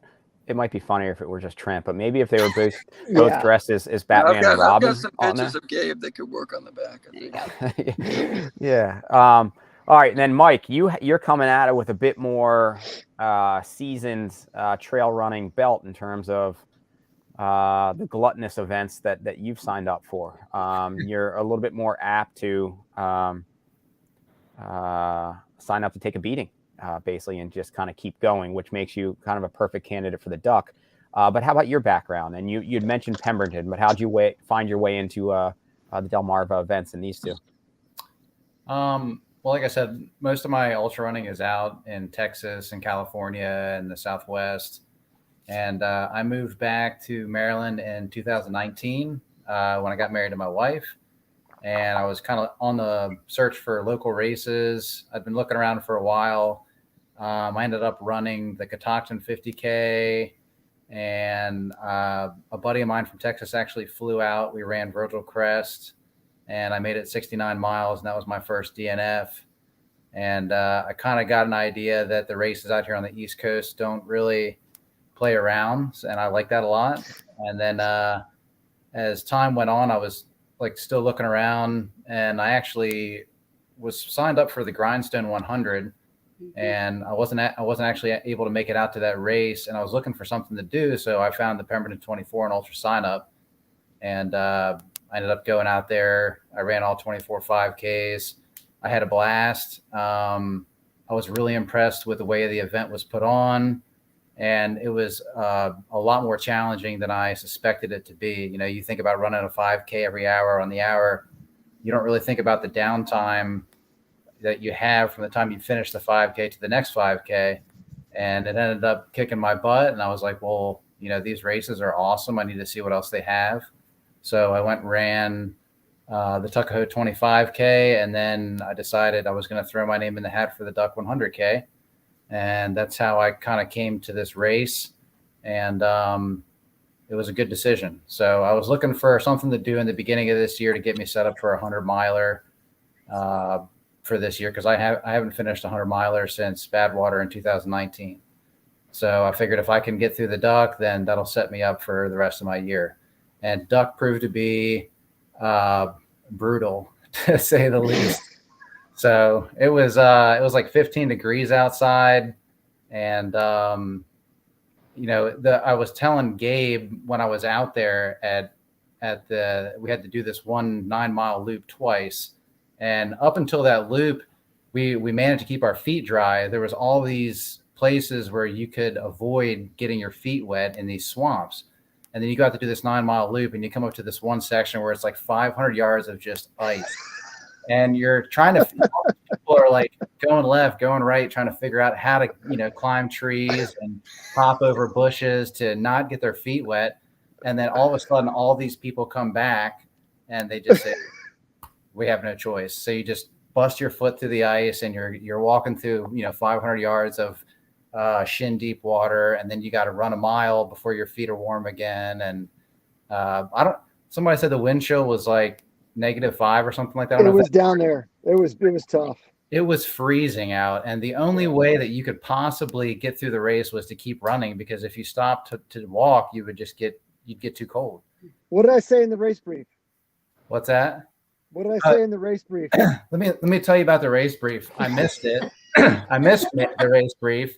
I walked in at the end, and I had to ask the guy next to me, what'd he say? So I knew. The only thing I said in the race brief was that the only way to. I told him, I said, the only thing I'm going to tell you guys is that the only way to stay warm is to run. If you walk, you're going to be cold. That's all I can tell you. Yeah. He wasn't lying. That's for sure. So it was brutally cold. All right, so we got a shirt for Trent for next year that Erin's gonna see if she can make happen for me because I want one that says that, and then maybe Mike for Gabe for the Duck 100K. Maybe you can just be like Duck 100K, and then on the back you can just put like because bad water is for sissies. Exactly. That's actually Like the coldest race I've ever ran, so I was pretty proud of that. Well, good job on extremes with one of the hottest races out there, followed by also then one of the coldest ones. Actually, what was worse than Badwater, in my opinion, was a race called Habanero 100 in Texas. And the day that I ran, it was 106 out, and it was like 86% humidity. And it's 6 mile loops in the sand. The whole course is almost sand. And that was definitely probably the worst conditions in the heat. But Duck definitely holds it down with extreme cold, feet being wet, and it was miserable. Hey Mike, why don't you tell Ian what your dad was doing the whole time you were on Algonquin course? Oh yeah, so it was pretty neat because my dad owns a restaurant in Pocomoke called Market Street Deli, and we actually hooked it up this year that my dad did the food at the finish line, and it was really exciting because I think I've ran 20 some ultras now, and this was the first finish my dad got to be at, so that meant a lot to me. And he was at the finish line, and he fed over 300 people, and he fed the volunteers, just anybody that walked up and wanted a sandwich or something hot, he fed them. And we did basically a Thanksgiving dinner sandwich on a brioche bun. So you had your bun, you had turkey, stuffing, cranberry sauce, gravy. We had Maryland crab soup. I mean, he did it up. He did a great job. Lady Hawk, you got some of that food, right? I did get some of that food. I got some of that food, and I got some of that beer. Yeah, they don't serve that kind of food. They don't serve that kind of food up in New York, I'm sure. Maybe not with the Thanksgiving dinner. I'm working that scene. It was amazing. Someone brought me a sandwich in the middle of the race, and they're like, Trent, I'm sure you haven't eaten. And I hadn't since stopping at Midshore to get that breakfast sandwich. Anyway, one of our aid stations. But someone brought me a sandwich, and they're like, I know you don't want gravy because you can't have gravy all down your shirt, but it was amazing. Thanks, Mike. Yeah, it was awesome. Super cool. And I imagine a pretty just cool experience then for your dad to be in that mix as well and to be a part of the community and plug it in. Oh, he was actually, like I said, he'd never been to a race. He didn't know what to expect. And after everything was said and done, we were talking on the phone the next day, and he's like, I can't believe how many people were there. I can't believe how many people were running. Everybody was so friendly. Everybody came up and thanked me. And, it was really cool to actually have him at an event and get to see what I get to see, because it's really a team sport, and it's not just the runners, it's not just the crews, but it's the people who are putting on the race. It's the volunteers. It's just, the community is what it's all about. And for my dad to be able to see that, he loves it. He's already asking about what he can cook for next year. So that's awesome. Score for everybody involved there. Yeah. Erin, so with it being your first and with there being maybe some trepidation or concern, or maybe you were feeling, again, pretty safe about going in and feeling there'd be a lot of care on the course and looking out for you. I mean, how'd it go with just, what you had expected for your first ultra and just the effort and the finish and the emotion there? Yeah, it was awesome. It exceeded my expectations. It took me a little bit of time to get settled in. Wasn't expecting the routes and whatnot for the first couple miles. Took a couple falls, which I wasn't expecting to happen and was a little surprising on a non-technical course, but took a good couple real big diggers. But came back, had some nutrition issues that I wasn't expecting between about mile 1 and 9, but I was excited that I was able to adapt to it, which isn't always something that's required in a road race. And I've learned in my short amount of time trail racing that that's something really important to know how to do. And I ran with friends. I ran with a friend that I have trained for a couple races with, and we finished holding hands, which meant the world to me because we've trained a bunch together, but haven't finished a race together for various reasons. We had other friends that were with us along the way, and of course, meeting people along the way. It was just fun. Like, it was fun to be out there. It was fun to talk to people. The aid stations were great. I didn't go dark. I didn't go to the, what does Courtney call it? I didn't go to the what does she call it? Come on, Gabe. You said Pain it a minute cave? ago. I don't know. I didn't go there. So like, maybe I didn't leave it all out there. Maybe I got more left in me, but I didn't go there. I didn't go to the pain cave, which made me happy because my goal, and I actually hired Trent's coach back in December to train me because I have a pretty demanding job. I have 2 small kids and I have a husband training for 100-miler or 200-milers. And so to be able to squeeze training in was going to be hard. So I hired Trent's coach in December, and I told her that my goal was to finish smiling. I wanted it to be a fun experience because I wanted to go back to it. I didn't want it to be miserable. I wanted to enjoy it, and I wanted to maybe have something left in the tank to strive for something a little faster in the future. And then are you left with that feel, like maybe something faster or something longer? Would you be more apt to be like, I want to come back and go faster, or I want to come back and, hey, maybe let's just try the duck? Well, if they take me. To be honest, yesterday Jay laughed a little bit when I told him that maybe I should do duck. And I was like, wait, you just laughed at me? Like, does that mean you don't think I can do it? That's all the motivation you need right there. That's all you need. It really is, That's Gabe. enough motivation to go conquer it. There is nothing more I need than somebody telling me I can't do something in my life. But no, Jay's my biggest cheerleader on any of it. I think he would just be jealous he wasn't doing it. I'm not sure that duck's in my future because, as I told my 7.5-year-old when she was overhearing this conversation, I like sleep a lot. I don't do too well without sleep. I like the 50K distance. I don't know. Who knows if I'll ever go ahead of it. Maybe JFK if I were ever to do a 50-miler, but I'd like to see if I could go a little faster. I'm not going to, touch Maria Miller, but it's fun to see what I can do with my own personal goals. Well, every 50K race is different, and there's so many good ones too. So, your time, at the Algonquin or versus your time at Heiner or Patapsco or whatever, every race has got its own, sort of, footprint there and elevation profile that, like you said, if you want to be competitive with yourself, I mean, you just find those races that you love and then you can hit that rotation. And I mean, it's great. Yeah, I was going to mention too, her coach, Rachel Clinton with Pinnacle Endurance. She's amazing. So anywhere you want to go, she can take you. And, the two of you, she does a great job coaching. And of course, she's not local to you. She lives up in Pennsylvania. So if anyone's looking for a really good coach, she did a great job with me and an even better job with you. So yeah, she stepped in. I think that, I'm not sure what she thought when I texted her 8 weeks before this race and practically begged her to coach me, but I think she trusted coming off of my tri-season that I was going to be okay. And she made my life a heck of a lot easier to take the thinking out of my training. And I had never had a coach before, so that was a fun experience going into it. I felt more prepared than I could have been, and I equalized my training by incorporating different things into it. Keeping my swimming up and doing mobility and yoga and strength and abs, which I'm terrible at doing all of those things. I just like walking out the door and running.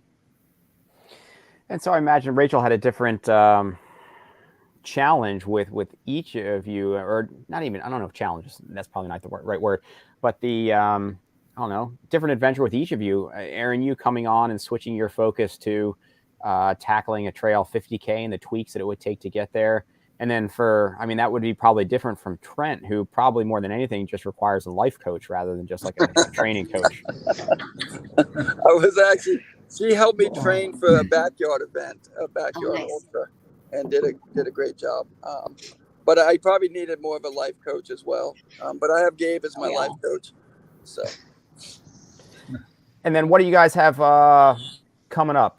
Gabe, you just have a hand in directing the duck, right? Or did you do others as well in terms of on the RD? Yeah, well, we're kind of we're like a motley crew on the shore here. Like the Algonquin Ultras gang is just a crew of people that all really enjoy putting on events. So I mean, Mike, I was there at Pemberton 24 along with whole handful of other people. So Trent is he's the trail guru on the shore. And then there's just a bunch of, I don't know, disciples, maybe you want to call us or whatever, just people that, there's a whole group, a core group of people, that, I don't even know if we could name them, but, Matt B, Nate Hanley, John DeBerdinas, Chuck, there's a whole host of people that will just show up at a moment's notice to fill whatever gaps are needed at all these races. So, I will help in one way or another, at just about all the events that Trent does, but in some places I do more, and other events I do very little. But we've got a great community of people that come together. So, I don't have a whole lot on my plate this year as far as races are concerned. I know that Erin's husband Jay is running a 100-miler that in May, and I would like to reciprocate. I think it's Massanutten. Yeah, MMT. Yep. So I would like to. He asked me if I would pace him for that, and I really want to try to do that. He came out.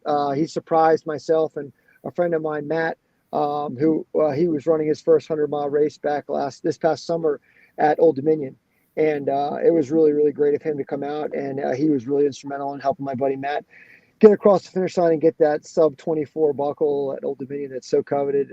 So it's really like Mike says, the community is really great, and so it's nice to do whatever I can to try to foster that. And so we'll be in the Massanutten Mountains here hopefully in May for a weekend. So is one of your selling points for people to choose you to crew or to pace? And Nate did clarify for me there in a comment prior that I was going to wait to go back to it. So I guess I didn't get the gist of your moving company earlier. So your company actually you move buildings, literal buildings. Yeah, well, that wasn't a joke. That's awesome. That's pretty phenomenal. Yeah. We're moving a 1,000-ton, like 120-foot long 3-story masonry historic brick building in Princeton University across the street, and rotating it, putting it over a basement. So not going to be here all right. Wow, that's pretty awesome. That's what we do. Yeah. Well, and then we do this other stuff on the weekends, right? We all have jobs. No, I'm going to be right here. So with you being then as big and superhero brawny as you are, then I imagine for pacing duties that it has to be a selling point that there's always the possibility in the later miles, once the wheels kind of really fall off, that maybe you could just kind of put Jay on your shoulders and just kind of maybe just carry him for like 15 miles until he gets his he's leg a little back. guy. I could probably fashion something up, or find some branches and lash him to my back or something like that. We could work on something, but I'm also really good at digging holes too. So, Hey, watch it. Yeah. And then Mike, what do you got on deck? What are you most looking forward to this year otherwise? I've got the first state 50K in Wilmington coming up in May. And then since I finished the Duck 100K, my wife's taking me to Disney World in June. So we're excited about that. And then Eastern States 100. Would you not have gotten to go if you Yeah, didn't I was going to finish the ask Duck? that, but I left it alone. Now we're actually, my wife graduates nursing school in May. So we're going down to June to celebrate. So we're pretty excited about that. She's been in school for 2 years. So it's going to be nice to be through that. And Disney is one of our favorite places. So we're going to go celebrate in Disney World. And then in August, I'm going for Eastern States 100. Nice. Cool. Awesome. And Erin, I know you got a trip coming up here, this week, but what are you, any events otherwise that you're looking forward to most this year? I'm going to support Jay at Umstead and then into MMT. And then I got my eyes on another 70.3 probably in the fall. And then we'll see if the Hawks can both do Algonquin next year, maybe Freight Train before that. But I don't know that Jay wants to give up 2 years in a row of Algonquin or Duck. So I think we might try to both do it. It's going to depend on how the spring goes with these hundreds, but I'd like to be back. And will you have any opportunities for any trail running in Tanzania or Kenya or wherever you're headed? I've thought about that. Culturally, it's a little bit different to get out there. And I'd like to get some in Tanzania. I think I'll bring my shoes with me. I'm going to be in Nairobi in Kibera slums in Kenya. So that's probably unlikely for that portion of it, but hoping for that. And then I'm actually heading to I'm heading to Argentina in the fall, so hopefully if I can get Jay to come with me, we'll be able to get some in there too. Oh, that would be awesome. And do you think you just do some on your own, or you look for an event down there? Oh, probably on my own. I mean, I Yeah. don't have any. I mean, I like the flatliners. That's fair. Yeah. I hear Argentina's all flat. I'm sure that'll go. Oh yeah, I that'll think go it fine. is. I think it is. Yeah. It's near the coast too, I think. So it's probably pretty much I the don't same as think Delmarva. Patagonia is, but and that's my destination. So we'll see. Yeah. And Trent, what are you most looking forward to? Are you participating in any this year? You signed up for anything? Yeah, I'm signed up for, in about a month, the Blades 10 miler. It's pretty much across the Pocomoke River, or the Greenbackville Running Club, which are kind of like the cousins of Algonquinites. They put on an event down there, 10 miler and 20 miler. So Colette and Zach and Brian, who usually run either the Algonquin or the Duck, or volunteer, they put that race on. So I'm excited to run that. And then I'm running Heine 25K in April to celebrate my birthday or make my birthday more painful. But I think I'm going to set up the Algonquin opening registration the night before, just so I don't have to worry about suffering. Yeah, so the 21st of April, there it is. There we go. And then in, of course, in the fall, we've got the Tuckahoe 25K that I put on with the Crushers. But before that, I'm actually going out with a guy that finished the Duck, JT, and he's doing the Bigfoot 200 miler. And I think I'm going to go out for a few days and crew him and maybe pace him once he deteriorates enough that my slowness is worth being a part of. So once their feet go and their legs go and their heart goes and their mind go, that's when I can take over. And then you should probably just try to drop them at that point.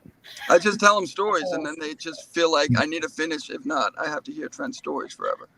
So I've finished off about 3 different 100 milers for guys, and it's pretty much they just want to finish so they don't have to hear me talking.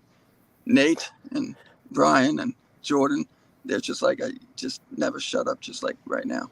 So you and Gabe basically bring different strength sets to the equation of what you're offering.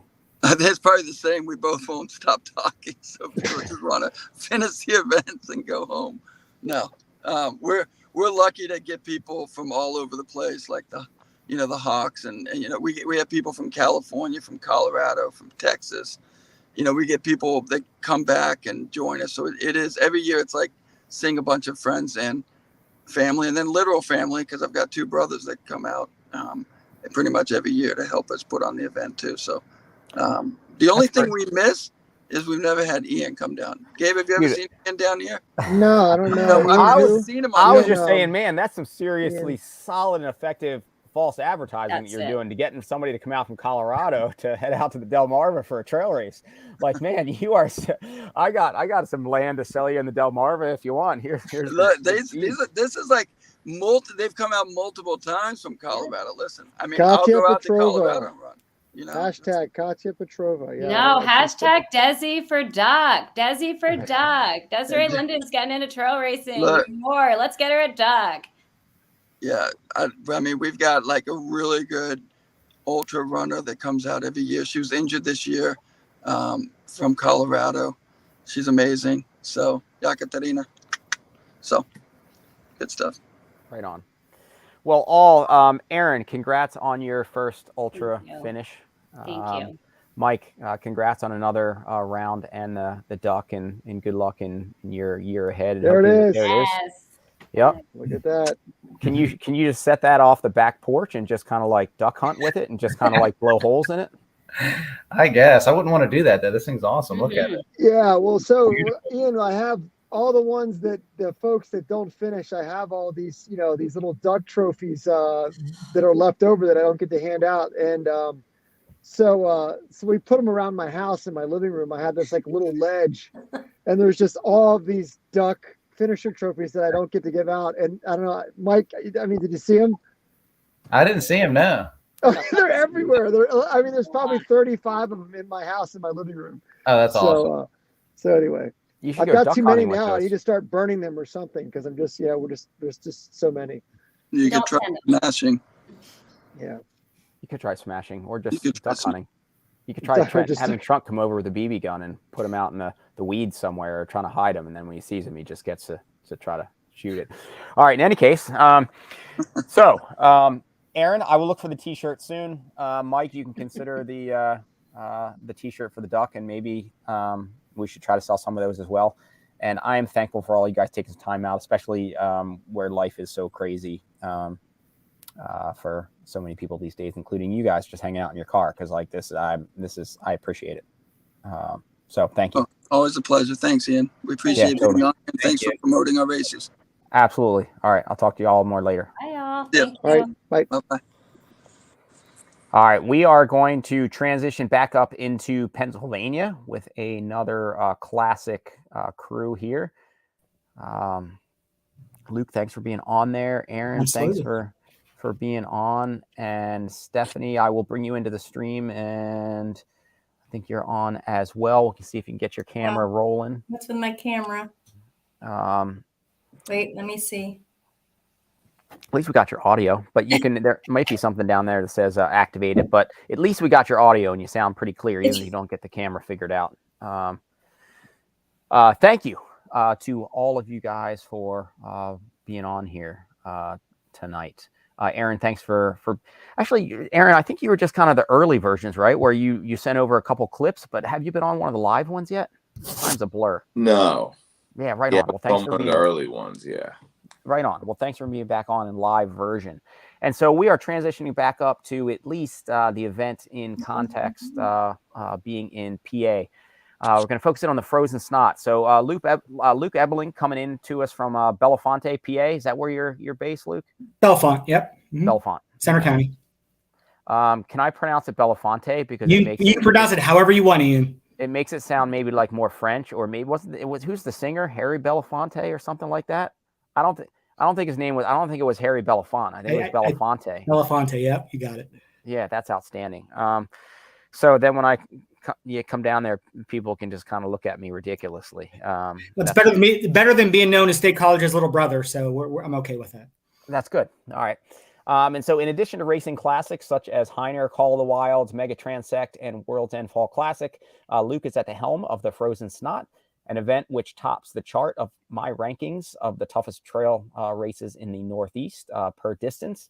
If anybody haven't checked that out, you can check it out on the Trails Collective. I think it's under featured articles and toughest trail races if you just want to pick some races from a pretty cool lineup of events.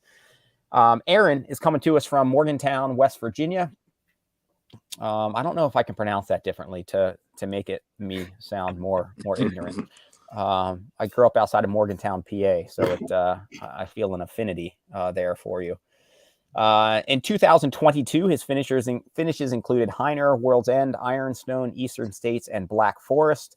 A bit of a glutton for punishment and pretty good at absorbing said punishment. And let me see, Stephanie, let me weave you back in here. Sorry, as you're trying to figure it out. And it seems like the rougher, the better, a true glutton. I know Ironstone put you all through the paces in terms of that format in the kick and rocks for to no end. But yeah, so clearly a glutton. And so Frozen Snot is just, well, we'll get into Frozen Snot here in a second. And then Stephanie, if you're able to log back in there, Stephanie, you can try to log back out of StreamYard, Stephanie, and then maybe log back in. And if you're not using Google Chrome, try to use Google Chrome, assuming maybe you can still hear hear me talking at the moment, and I'll weave you. Oh, you're maybe back in. Yeah. But as long as you can still hear us, cool. Yeah, we got your audio at least. Maybe some echo. All right. Here, maybe some echo in there. But the coming to us from Johnstown, PA, often at or near the top, including Laurel Highlands and Rockin' the Knob. It was a pretty beautiful photo that we picked off for you for Rockin' the Knob. I know that's a pretty cool course as well. And prior Frozen Snot finishes toward the top. I think you were sixth, maybe like a year or two ago, I think, at Frozen Snot. Last year, not this year. Yeah.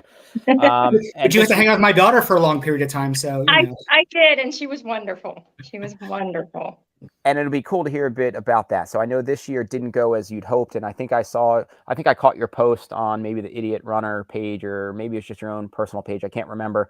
But just relaying the sentiment on I think a testament to some of the conditions that Frozen Snot bestows or kind of offers, and then also the community around it, which is a pretty sweet trail running community that comes through when you kind of need it most. Luke, for you had run a few Frozen Snots before taking over as RD, right? You had a couple under your belt. Yeah, correct. I think I ran 3. So Jeff Stover, who is the mastermind of the original course, I'm not a summer guy. The summer does not like me. I do not like the summer, so I've always been much more into these winter type events. Jeff had done the first Frozen Snot. I went out. I didn't run it. I hiked most of it, but really enjoyed myself. Introduced myself afterwards. The following year, I just randomly sent him a Facebook message saying, "Hey, do you need any help?" He said, "Sure, come on out." And so that was kind of my starting point. The 4th year, I believe, he was having a grandchild, was going to go every other year, asked if I wanted to step in as RD. It was going to be a one and done. I jumped in.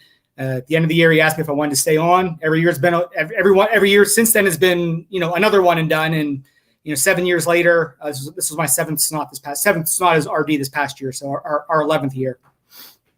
And so for you coming at it, I mean, now you've got a couple different lenses. If you can remember back that far at this point, what drew you first toward the Frozen Snot, and then further to have enough of an affinity? I mean, maybe it was just that casual where you're like, yeah, do you need some help? And you're just out there and suddenly, whoa, like somehow I slid into, on the hook for RDing here. But there's got to be some sort of affinity and connection to the race to want to then put your time, emotion, and kind of soul into it as well. Sure. So, Heiner, the Heiner Challenge, Craig was on earlier. Heiner was my very first race and has been my favorite up until the first Snot. And really the Snot, again, the weather is much more my jam. Again, I'm not, like Craig said earlier, when he started, he didn't like to run. I don't particularly like to run. I run more out of necessity. So climbing those crazy hills and coming down those crazy descents just fit much better into what I enjoy doing. And so that's really, again, kind of what started it. And then, I've always been really big into helping with trail work and, trying, pacing people or crewing people. I captain probably, I don't know, anywhere from 8 to 12 aid stations a year, including like all night ones like at Eastern States. So I really enjoy that piece of it as well. And this just gives me a way to stay in touch with the scene. Cause like Craig mentioned earlier, our scene here in Central PA is just phenomenal. And then, once I started working with Jeff, cutting in some new trails, because the course up until that 4th year really changed those first 3 years. Originally we went up the first year, we went up Mount Logan direct instead of coming down it, which in some ways is probably easier. He added the Beast the 2nd year. We added Barbs the 3rd year. We added the Barbs Approach the 4th year, and then have kept it pretty much the same up until last year when we lost that bridge and had to reroute. Thankfully, some trail carpenters had fixed that, so we were able to go back to the original course. Well, the original course since the 4th year this past year. So that's quite the evolution, and cool that you've, I don't know, been there in various facets to see that evolution through, and kind of a shifting landscape. And I imagine kind of what runners are embracing or what the trail conditions are doing or whatever. I mean, that's cool to have to be there through the evolution of the space and the event. Absolutely. And for you, Erin, how far is it from Morgantown to that kind of central PA area? About 4 hours. Yep. So you're, still a bit of a haul, but 4 hours, I guess, isn't too bad. You got plenty of hills around you, or no dearth of hills in Morgantown area, and still running community down there. But I know that you've been either at the volunteer end or participating in a lot of the Central PA races and mountain stuff. And so you must kind of have found something in that Central PA kind of trail community, or at least embrace the events they're putting on enough to kind of be full on in, at least in 2022. It's both, what you guys were talking about earlier on about, the community. It's enough that, I travel and I got friends that I've met and so forth, that I come back to see, and I love racing there. The first time I came up was the Rocking the Knob, one of Ben's races. And that's where I fell in love with it. And I mean, I got events here I go to also, so I race in both states, and but I do love coming up.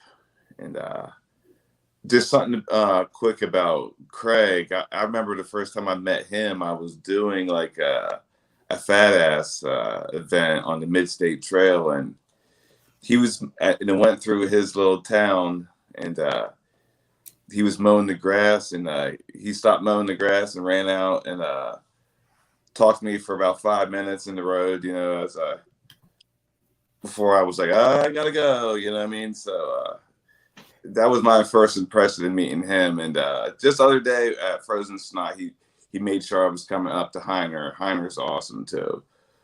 But yeah, back to this one. But yeah, I'm definitely coming to that one too. So I like to come up a couple times a year, you know. Was this your first Frozen Snot? It was my third. Okay.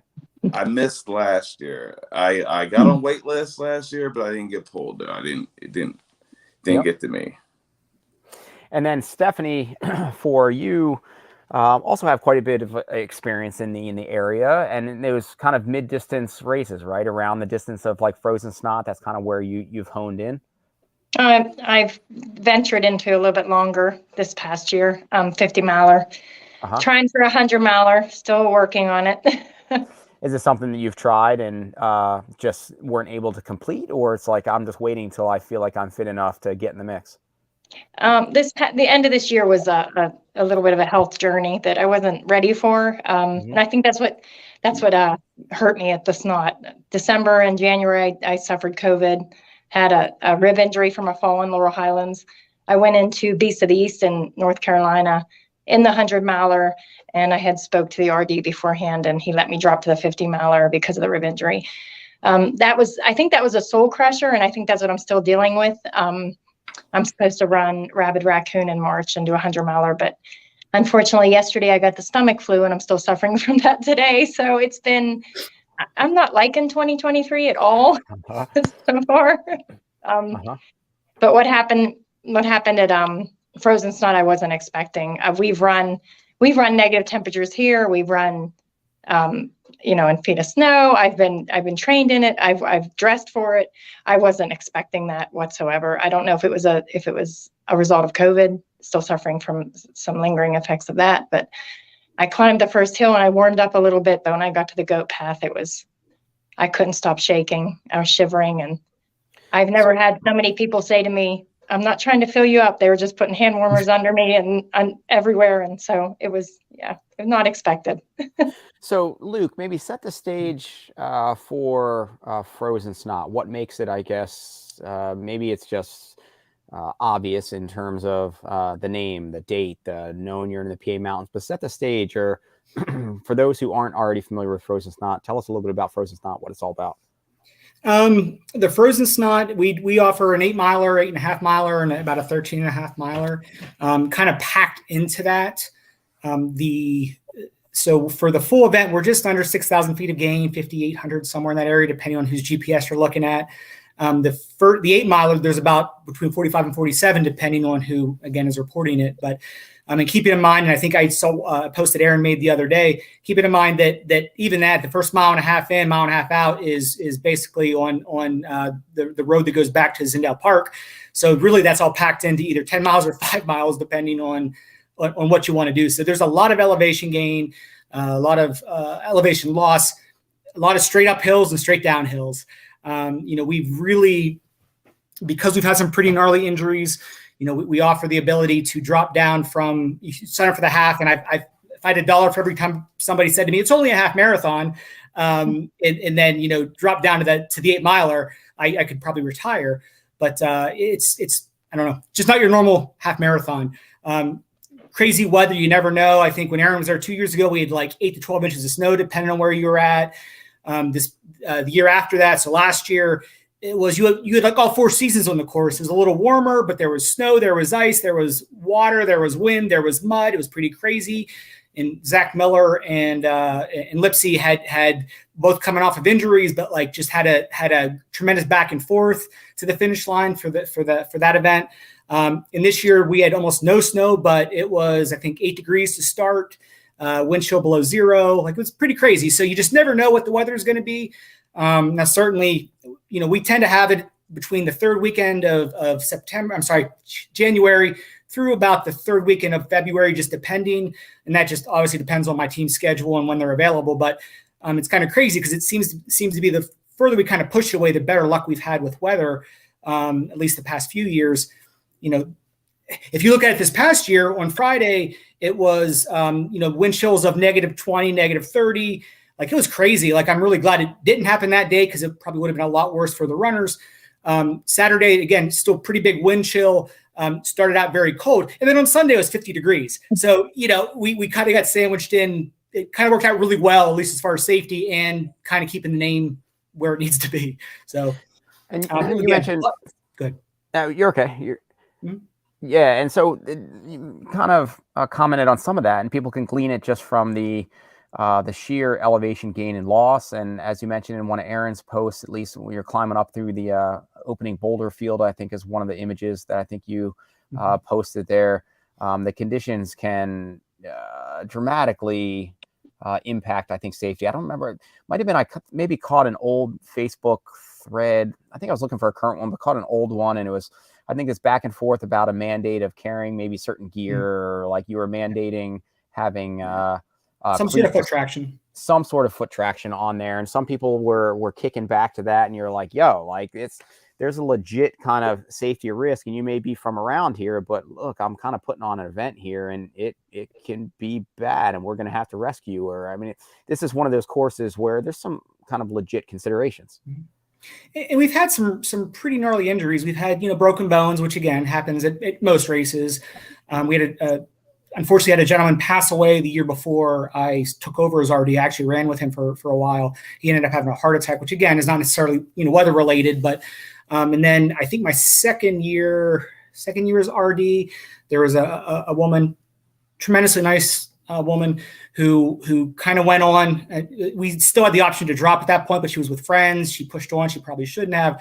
She ended up tripping. There wasn't a ton of snow that year. She didn't have her spikes on. She ended up falling on the backside of the sluice, which in a straight line is probably the closest to like a direct line to the start finish, but it's on the backside of the mountain. So it was literally the furthest part to extract her. She broke 2 wrists, 6 ribs, her sternum, concussed herself, and had to hike about a half mile to get to where we could extract her. So it can be pretty crazy. And I kind of live by the credo, I'd rather have and not need than need and not have. And as a race director, that's kind of what I put out there as well. Like, listen, I throw it in your pack, whatever you need to do, use, we're not saying put on crampons or bring crampons, but, micro spikes, nano spikes, whatever the exo spikes, like any of that type of stuff is super, super helpful. We have added, thousands of feet of rope since I took over on some of those downhills, because they're pretty gnarly. So again, and as you guys know, as an RD, like that's my biggest concern is health and safety. Thank goodness, I'm gonna knock on some wood here, we've never had a year of straight like glare ice on those boulders, but that just scares the bejesus out of me, not even gonna lie. We've had snow, we've had some ice, but it's usually ice on top of snow, which is, as you guys know, much better than ice on top of rocks. So hopefully we never have to go into that, but yeah, and some of the steeps out there too, and with the ropes. And it was cool seeing your post of maybe it was one of the volunteers or one of your crew with 1,000 feet of rope or whatever kind of in the back of the car. I mean, it's a lot that goes out there. And when I was trying to capture some of that footage in just the video from that I put together like a couple of years, like it was tough to convey. I mean, a better somebody who was actually a videographer or whatever probably could have gotten it, but I wasn't able to capture just how steep some of those lines are where the ropes are to actually convey it in video. I think that some of our grades go up to like a 40% grade. I mean, it's pretty intense. And again, going up that sucks, but coming down it's worse, especially in those conditions. Yeah. And then Erin, how did it go for you? You've had a couple under your belt now and some changing conditions. Were you anything where you've had to use some of that gear, or you felt like, man, this is frozen snot, this is what I signed up for? Year one, when I went, there was just a little bit of ice, and I had some junky spikes that I never put on. And I had trekking poles, and I wish I would have put the spikes on. I fell a couple times, and I needed something better. You know, I had poles. I did have my spikes, but and then the snow year, there was no way I could have done it without spikes on. You know what I mean? It would have been impossible to do the climbs. But that year it was kind of fun on the downhills with the ropes. It was less, the falling was less consequential. It was funny, you know what I mean? Instead of, you know, instead of the rocks. I didn't use any spikes this last year, you know. Mm-hmm. I didn't need them, but yeah, when it was snowy, yes. I did PR this year by a couple minutes or something like that. Anything partly just the conditions are just fast, kind of. It was cold. I just knew what to expect, and it wasn't snow, you know. So even not being in the best shape yet this year, I've went through a couple low colds, and same thing this winter. So yeah, and your body has taken some shots too. So, I mean, maybe different one that Stephanie's experiencing, but in terms of this year or the past few months, last racing season was rough. Doing the blacklist and adding Ironstone in there and a couple other little things. I won't be doing that this summer. That's good. You have it under your belt there. And then for you, Stephanie, out there, speaking to just course conditions, not even necessarily, I guess, course conditions, but just environmental conditions. And then your body already fighting something or multiple things. Talk about kind of, I guess, how you felt going in and then where things just kind of fell apart, and then kind of how you and with the aid of the community that was out there kind of worked through that. We had just done a challenge. What was it, in January? And I did a 50K. Felt comfortable. I was happy because it was the first thing I'd done since we'd gotten over COVID. I felt good coming into this. I thought, okay, I could do it. And if I have to drop, I'll drop. Like I said, I felt good going up the first climb. I was warm, and then I hit the goat path. I had I started to shiver a little bit, and I just couldn't get warm. And fortunately, there was a couple people right around me that one of them I found out later was a doctor who gave me his coat. And these people were giving me stuff. It was, like I said, it was 8-9 degrees, and these people were handing me their hats, their coats, their hand warmers. I already had hand warmers on under 2 pairs of gloves. I had 2 pairs of pants on, three shirts. I was dressed for the elements, but for some reason I just couldn't get warm enough. And there was a group of runners that just stopped. They started, dressing me, shoving hand warmers up my shirt, and said, okay, you're done. And they walked me up the top of the goat path, put me down at the fire. And that's when the volunteers took over. And I'm an RD of a race. And I've always said the volunteers are who run the race. And they were incredible. They sat me down. They put a tarp around me. They found a Mylar blanket. One of the guys was heating his gloves up on the fire. I sat there for 2 hours and still didn't warm up, but they never stopped trying to get me warm. And I said that they were the people that they took care of me. They made sure I got out of the woods. Then they handed me off to the group at the finish line, who were another group of amazing people. And his daughter was involved. She kept me entertained. I was upset that that's how it ended, but she made me really happy. Made me a nice little craft I brought home, but it's not the way I wanted to end that race. But I already know this about volunteers.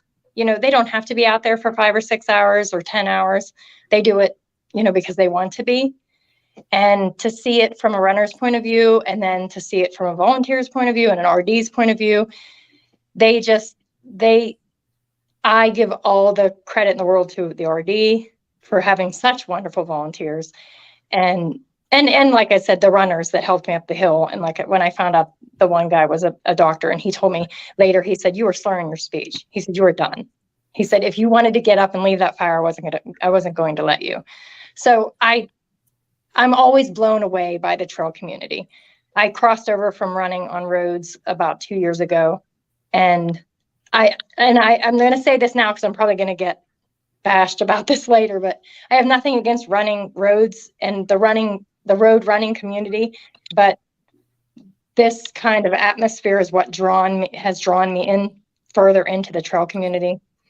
And like I said, the way that all went down that day just strengthens my, I'm going to keep running trail, and until, like, someone said earlier, until that's how I go or I can't do it anymore. So that was an amazing experience, just the way everything went down. Not the way I ended, but it could be worse.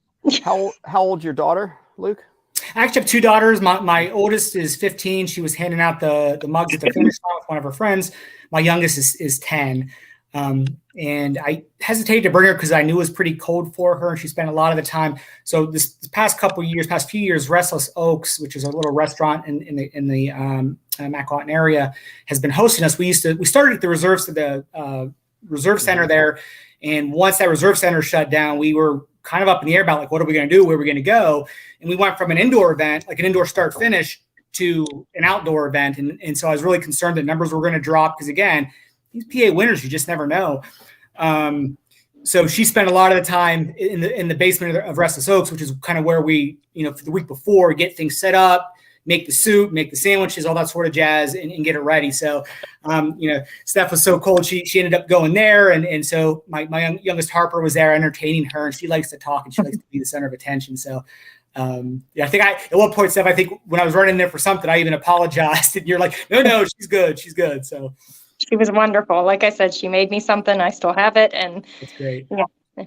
And I have to say, they never left me alone. That was the other thing. Like, volunteers have so much stuff to do and so much responsibility, and they would never leave me alone. I'm like, I'm fine. Just go do what you need to do. And they're like, no, we're going to leave someone here till we find, who you're with and your friends. And that was amazing too. So I know what goes on. I know what everybody has to do. And so that was amazing. And it's good. I'd have to look back at the course map. When you're out there, and when I was running it, it seemed like some of these areas were fairly remote. I mean, I guess you're not in 10, 20, 30 miles or whatever, but fairly remote. And it was great, the crews of volunteers that you did have, and the number of just fires that were going, and the smell of that bacon as I was going down that whole very runnable descent as you're approaching. I don't know how much bacon they use, but it seemed like a good pot of great volunteers out there, and in the setup and the warmth and the care and whatever, all that. And our volunteers is crazy. We have 80 to 90% return rates. Like, and normally people that don't return is because they have COVID or they're sick or they're already had a vacation planned or whatever. Like, it's crazy to me. And, as a race director, I'm the figurehead. Like, that's, and I'm not trying to undersell what I do because I do a lot of work, but I surround myself with a really good team that pick up where I lack. And then in addition to that, we have the volunteers who, and Stephanie had said this earlier, you can be the best RD in the world, and if you don't have volunteers, you don't have a race. And, these folks are out there, and we overstaff the course primarily because, again, injuries, issues like that happened with Stephanie this year. We have, and I'd have to look, I don't have a map in front of me, but, probably 40 to 60 people on course in these conditions. And some of those folks are out there for 8 to 12 hours standing there. And, running's one thing, running's bad enough, but to stand there for that long, even if you have a fire, like, it's pretty brutal. And the fact that they come back year after year and are so positive and are so cheerful. And, that's one of the things every year I hear back, great race, but like, your volunteers are just so money. And I'm like, and they're not wrong. I mean, that's, all the credit goes to my team and to those volunteers. It's crazy. And for you, Erin, any? I was just remembering some of the very visual or very visceral, and I can just remember the smell of that bacon. I mean, do you have any now that you've done it a few times, any favorite spots of the course that are just like, man, like that just left an impression? I want to go back or I don't know, something that sells it for you. Yeah, man. This thing starts, and even if you're up front in this race, like what you would call up front, where your pace is, before you can get through the gate, some of these people blow out of there like 5-minute miles. Down this road. There are, a quarter mile down the road, you're like, what is going on? the road is the road. You know what I mean? You need that part of that road. You know. Erin, if I could take it out, I would. No, you need it. You know what I mean? What would you? I mean, what would you do? You know. And then you know, you start this first climb, and like the first time I did it, that's right when you get smacked with like what you're going to be dealing with that day. You know. And it opens up into one of those boulder fields where, you know, the epic picture areas, you know, right off the bat. And you're like, oh, man. And you just keep cresting the top of these hills and going back down the other side with the ropes. My probably favorite one is probably Mount Logan Direct, going down Mount Logan Direct with the ropes, the steepest one. And you got to wear gloves, and you're going to learn how to rappel forward. And there, so on that, I mean, you mentioned learn how to use gloves. I'm sure maybe that's in a pre-race something, but I'm assuming most people wouldn't necessarily project out on that. So for, it could be Luke or Erin or Stephanie, you could weigh in with all of your experiences, but maybe just like that, something that people wouldn't necessarily think of, or from your kind of wisdoms, like here, this is probably something that you should prep for corner or for frozen snot and be prepped for going in. I guess it could be done with, you know, I mean, without ropes, you know, in some of these trails, obviously. But yeah, it's a must see, you know,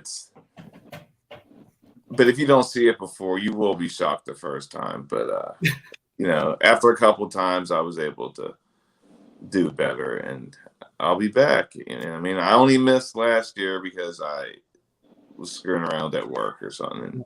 Erin, you know a guy now, so you'll be fine moving forward. Which speaks of the success of the event. And I mean, it sells out, like in minutes or 22 minutes this year. The only 2 years the event did not sell out was the very first year, which when Stover put this on, you know, absolutely crazy to even conceive it, at least in this area. We had nothing like it, at least to my knowledge. I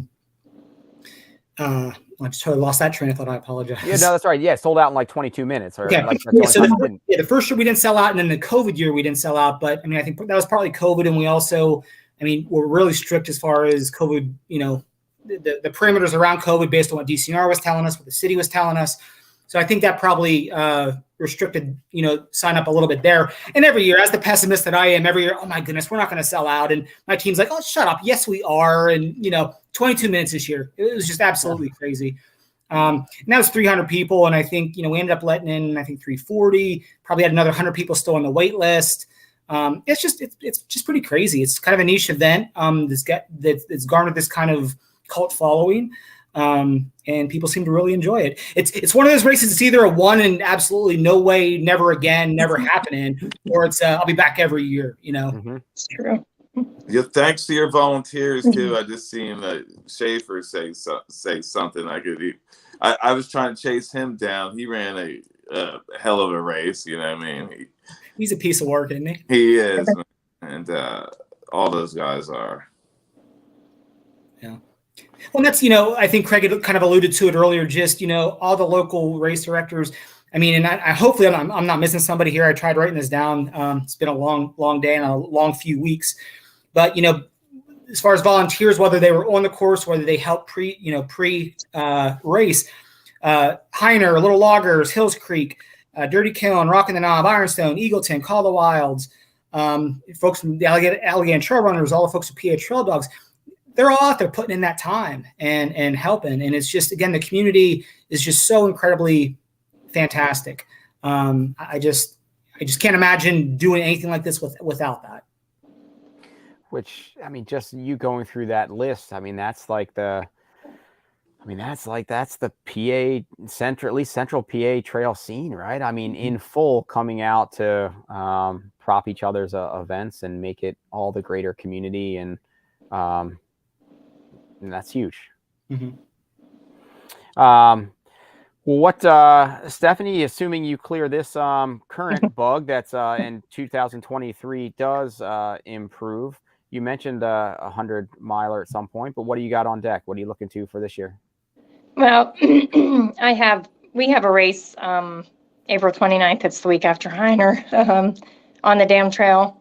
Mhm. And then I'm the RD of that.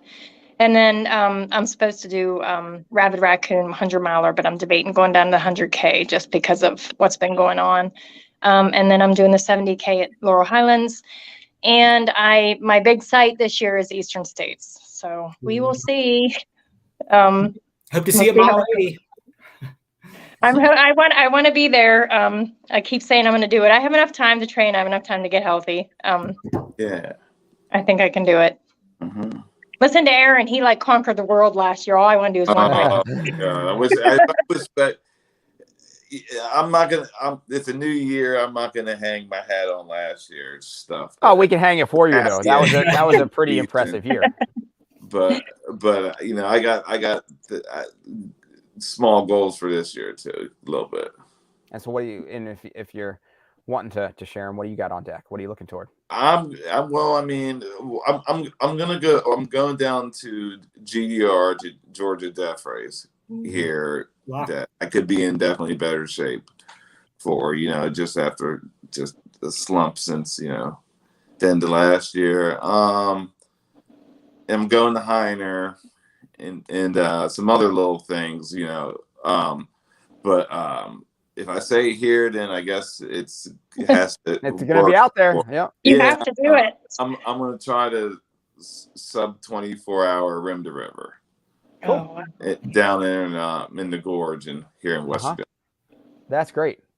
So I've paced and volunteered.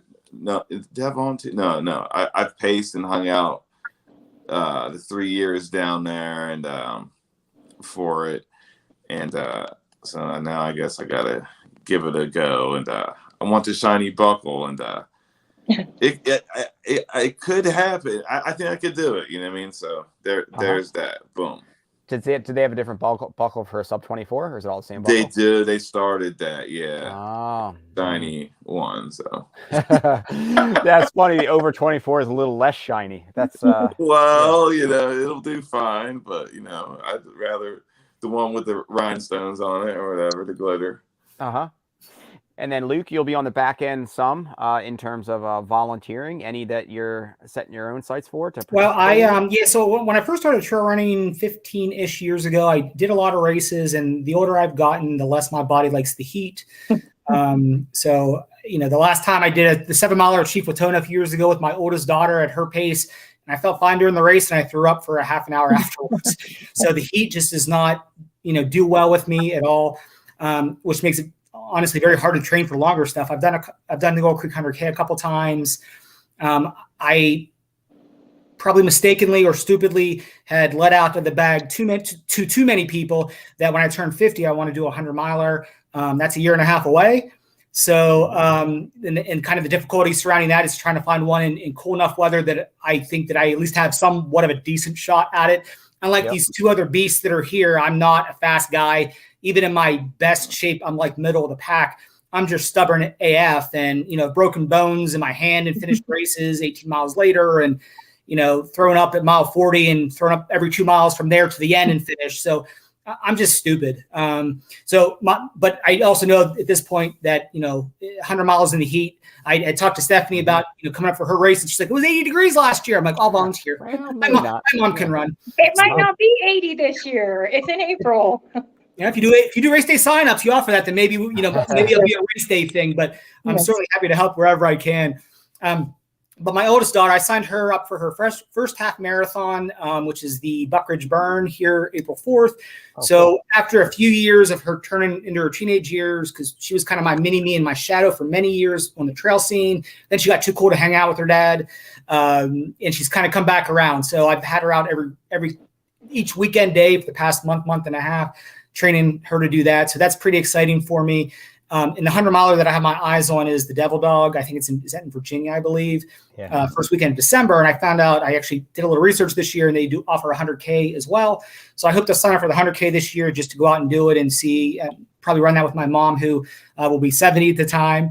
And hopefully we'll be able to, I'll get a good idea of whether or not I even want to attempt the 100 the year after. But having young kids, and I think Stephanie said, like, it's hard to find those training hours and work a full-time gig, and a lot of times more than 40 hours a week and whatever. So, and I have an incline trainer that goes to 40 degrees, but I'd rather eat sand than do that. So, Well, that's awesome that you're getting the at least the oldest daughter's coming back in the mix and choosing it some for herself, and you get that quality time. At least for me, that time and experience with my daughters obviously is an incredible experience. So I don't know, maybe just knock out your 100 this year, and then you don't even have to worry about it next year. You can just find something else to do.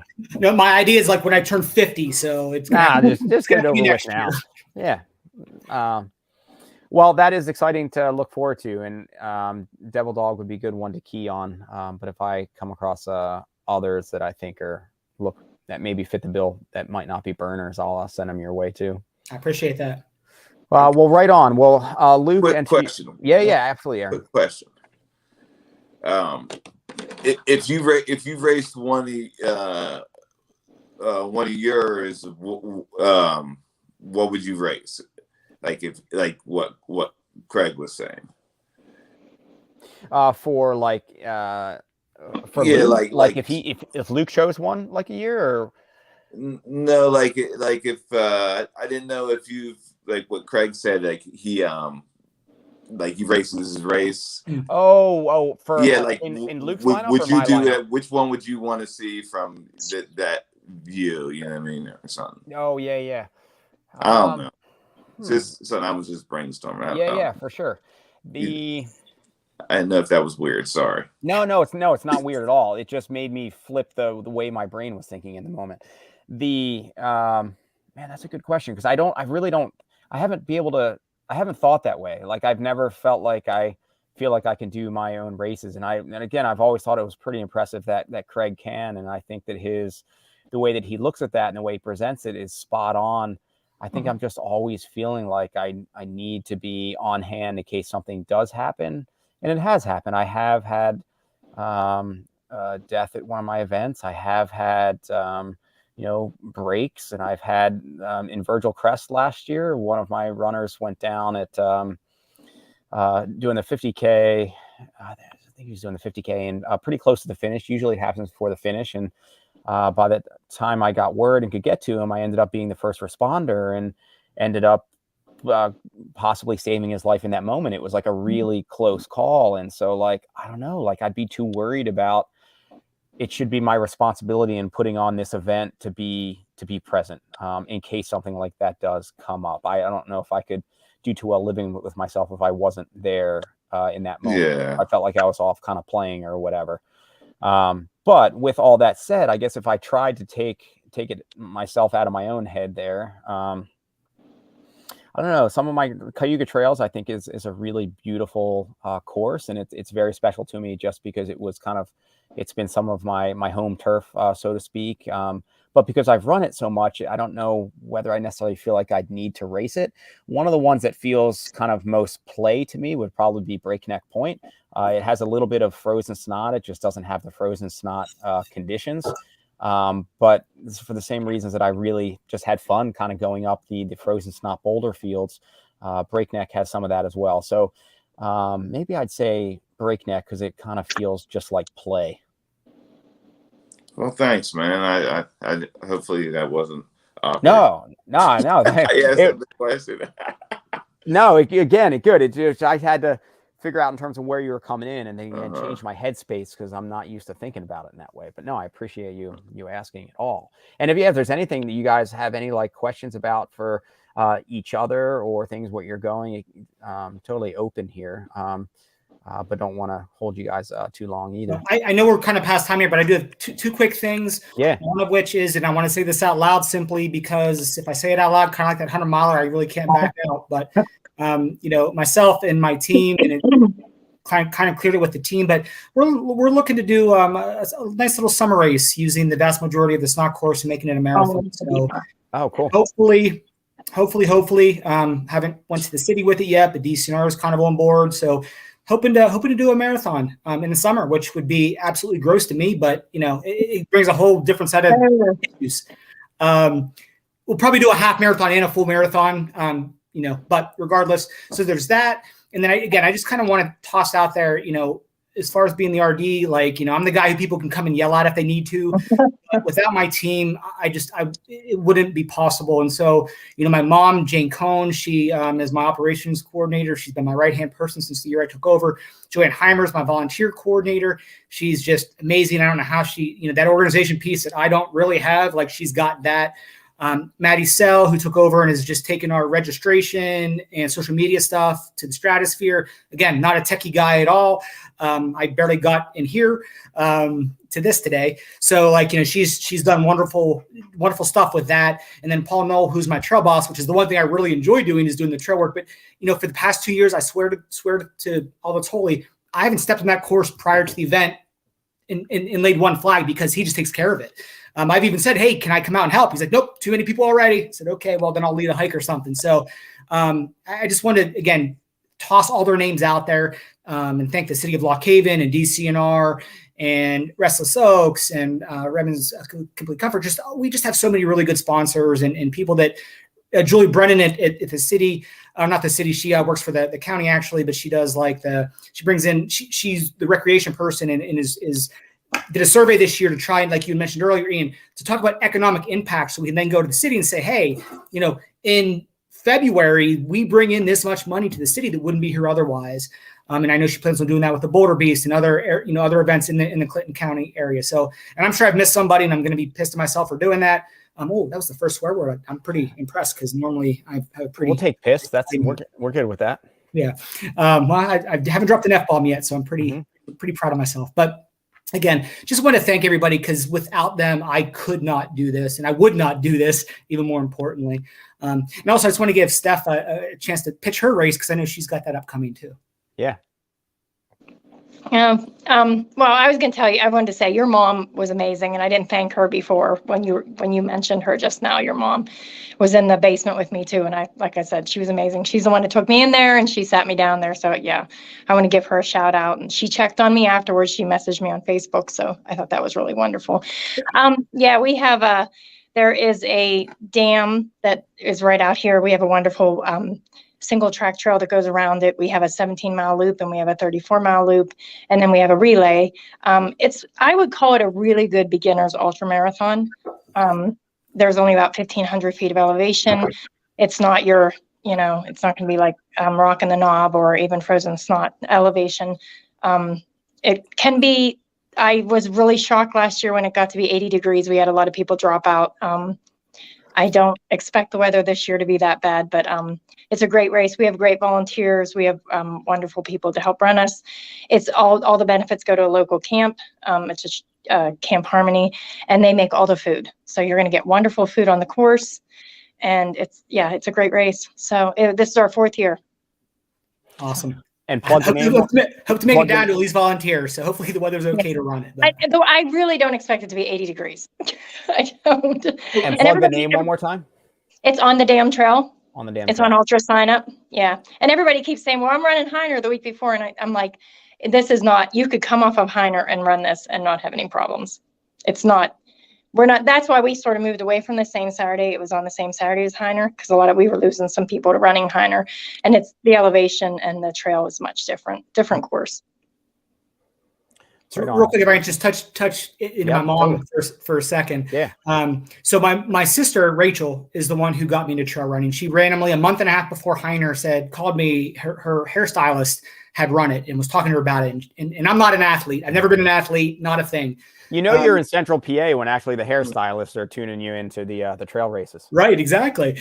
And so she's like, do you want to do this? And I'm like, sure. And so my first trail race, I tore ligaments on both sides of my right ankle, finished the race limping, was on crutches for between a month and a half and didn't walk without a limp for 4 months. It sucked. But came back, like something to it, like we've all talked about, just drew me to it. My mom was not one of those original people, but she would come out and support Rachel and I and saw us finish. And then, come for her, it kind of started out. My sister Rachel is an athlete. She played Division II college basketball and stuff, but mom and I are cut of the same cloth. We're not athletes. We're just stubborn.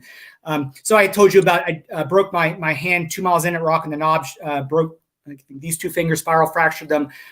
Thought I sewed them at first, but when I was running, I could feel them moving. So I'm like, no, they're broken. And finished that race. And then, so that's kind of been my I'm gonna say claim to fame, but that stubbornness. This past 2 years ago, rather, Mom did her first 100K at Oil Creek, and I was pacing her for the last half of it, or the last, I guess, quarter of it. And she had to show me up by breaking her arm at mile 45 and finishing the race. So yeah, that's how she had to do that. Dude, the genetic stock there in terms of what's conveyed, or the stubbornness, craziness. That's a lot of pressure on your kids and your girls. Like that's where the bar is set in the family. You need to stand up and kind of brush that off and keep going. Yes. Mm-hmm. And I want to thank Steph and Erin both for coming and supporting our race. And again, we love having you guys. It's just amazes me every year that it sells out faster and faster. It's crazy. I don't even understand it. I can't wrap my head around it most days, to be honest with you. And so typically you open registration. Well, I should know that by now. Yeah. Well, we typically, and unfortunately it's not been real consistent. And part of that issue was when Stover set this up, the city of Lock Haven was generous enough to be the main sponsor. They held our money. We have to go in front of city council and get approval for the date and this, that, and the other.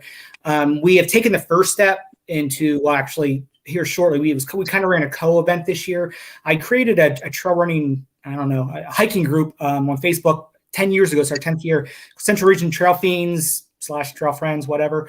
And so Maddie had the idea of making that an LLC. We're taking that over. So hopefully our goal this year is to very soon announce the 2024 date. So historically, where we've had only a few months for people to decide, or between registration and start date towing the line, we're hoping to have a much longer period of time this year. Due to that, we will have to renew our contract with DCNR. So I'm going to talk to them about maybe increasing our numbers a little bit and seeing where that goes. We're only on their land on the second loop, and our cap there is 300. But if they would, chances are of 300 to 340 finishing the full course is pretty slim. But I'm hoping to get that increased a little bit so we can increase numbers. It is pretty high demand, and especially with it being part of Craig's Trail Series now, there are a lot of people that get pretty upset when they don't get in. But it is one of those events that, again, unless I don't know how you do it, Ian, but for folks that come out and volunteer at other events or names that I recognize or people I know that I know put time into the local community. Like, they tend to get that, hey, I recognize that name. They come out, they help. So let's get them in. Mm-hmm. But yeah. Which is great. I mean, you guys, again, have such an amazing and supportive community, and it does keep it more personal, and you want to kind of give that back. And I do look through, like even right now on the wait list for some of the races, I have X amount of time where it's open to anybody and everybody. But if you find yourself on the wait list, I am panning through. And if I know that you've been before, or if you're a friend or whatever, I may, and that's just kind of the way it is. And I mean, my that's the way it should be. Because again, if people are out and unlike, Erin, who unfortunately lives so far away, he's not going to come up and do trail work days, but I know he's, and I've seen Erin before at races. I'm not sure we've ever actually met Erin. You were, I think, part of the Ironstone live webcast that we did about the aid stations. Is that accurate? Were we part of? Okay. So I've seen him. Unfortunately, I've not actually met him, but now again that I know that he's done it, I see that name. I told Steph, I offer RDs free registration into our events. So it's a hard job, man, and most people lose money on it. So that if I can give back a little bit in that area, I love to. So, for all you, either aspiring race directors or people that come into the race, and I felt kind of bad because I didn't realize Steph was one until after the race, but, message me and we'll make sure you get in. Yeah, I know her. I've chatted with her. I haven't really chatted with you. You've on race day, everybody's a bit busy. Crazy. Microphone and the clipboard, Yeah. Erin kept me warm after Lower Highlands this past year. He threw a Mylar blanket around me. My famous emergency bivvy I carry. Yep. That's why it makes you appropriate for frozen snot. If you're just carrying that anyway, even down at Lower Highlands.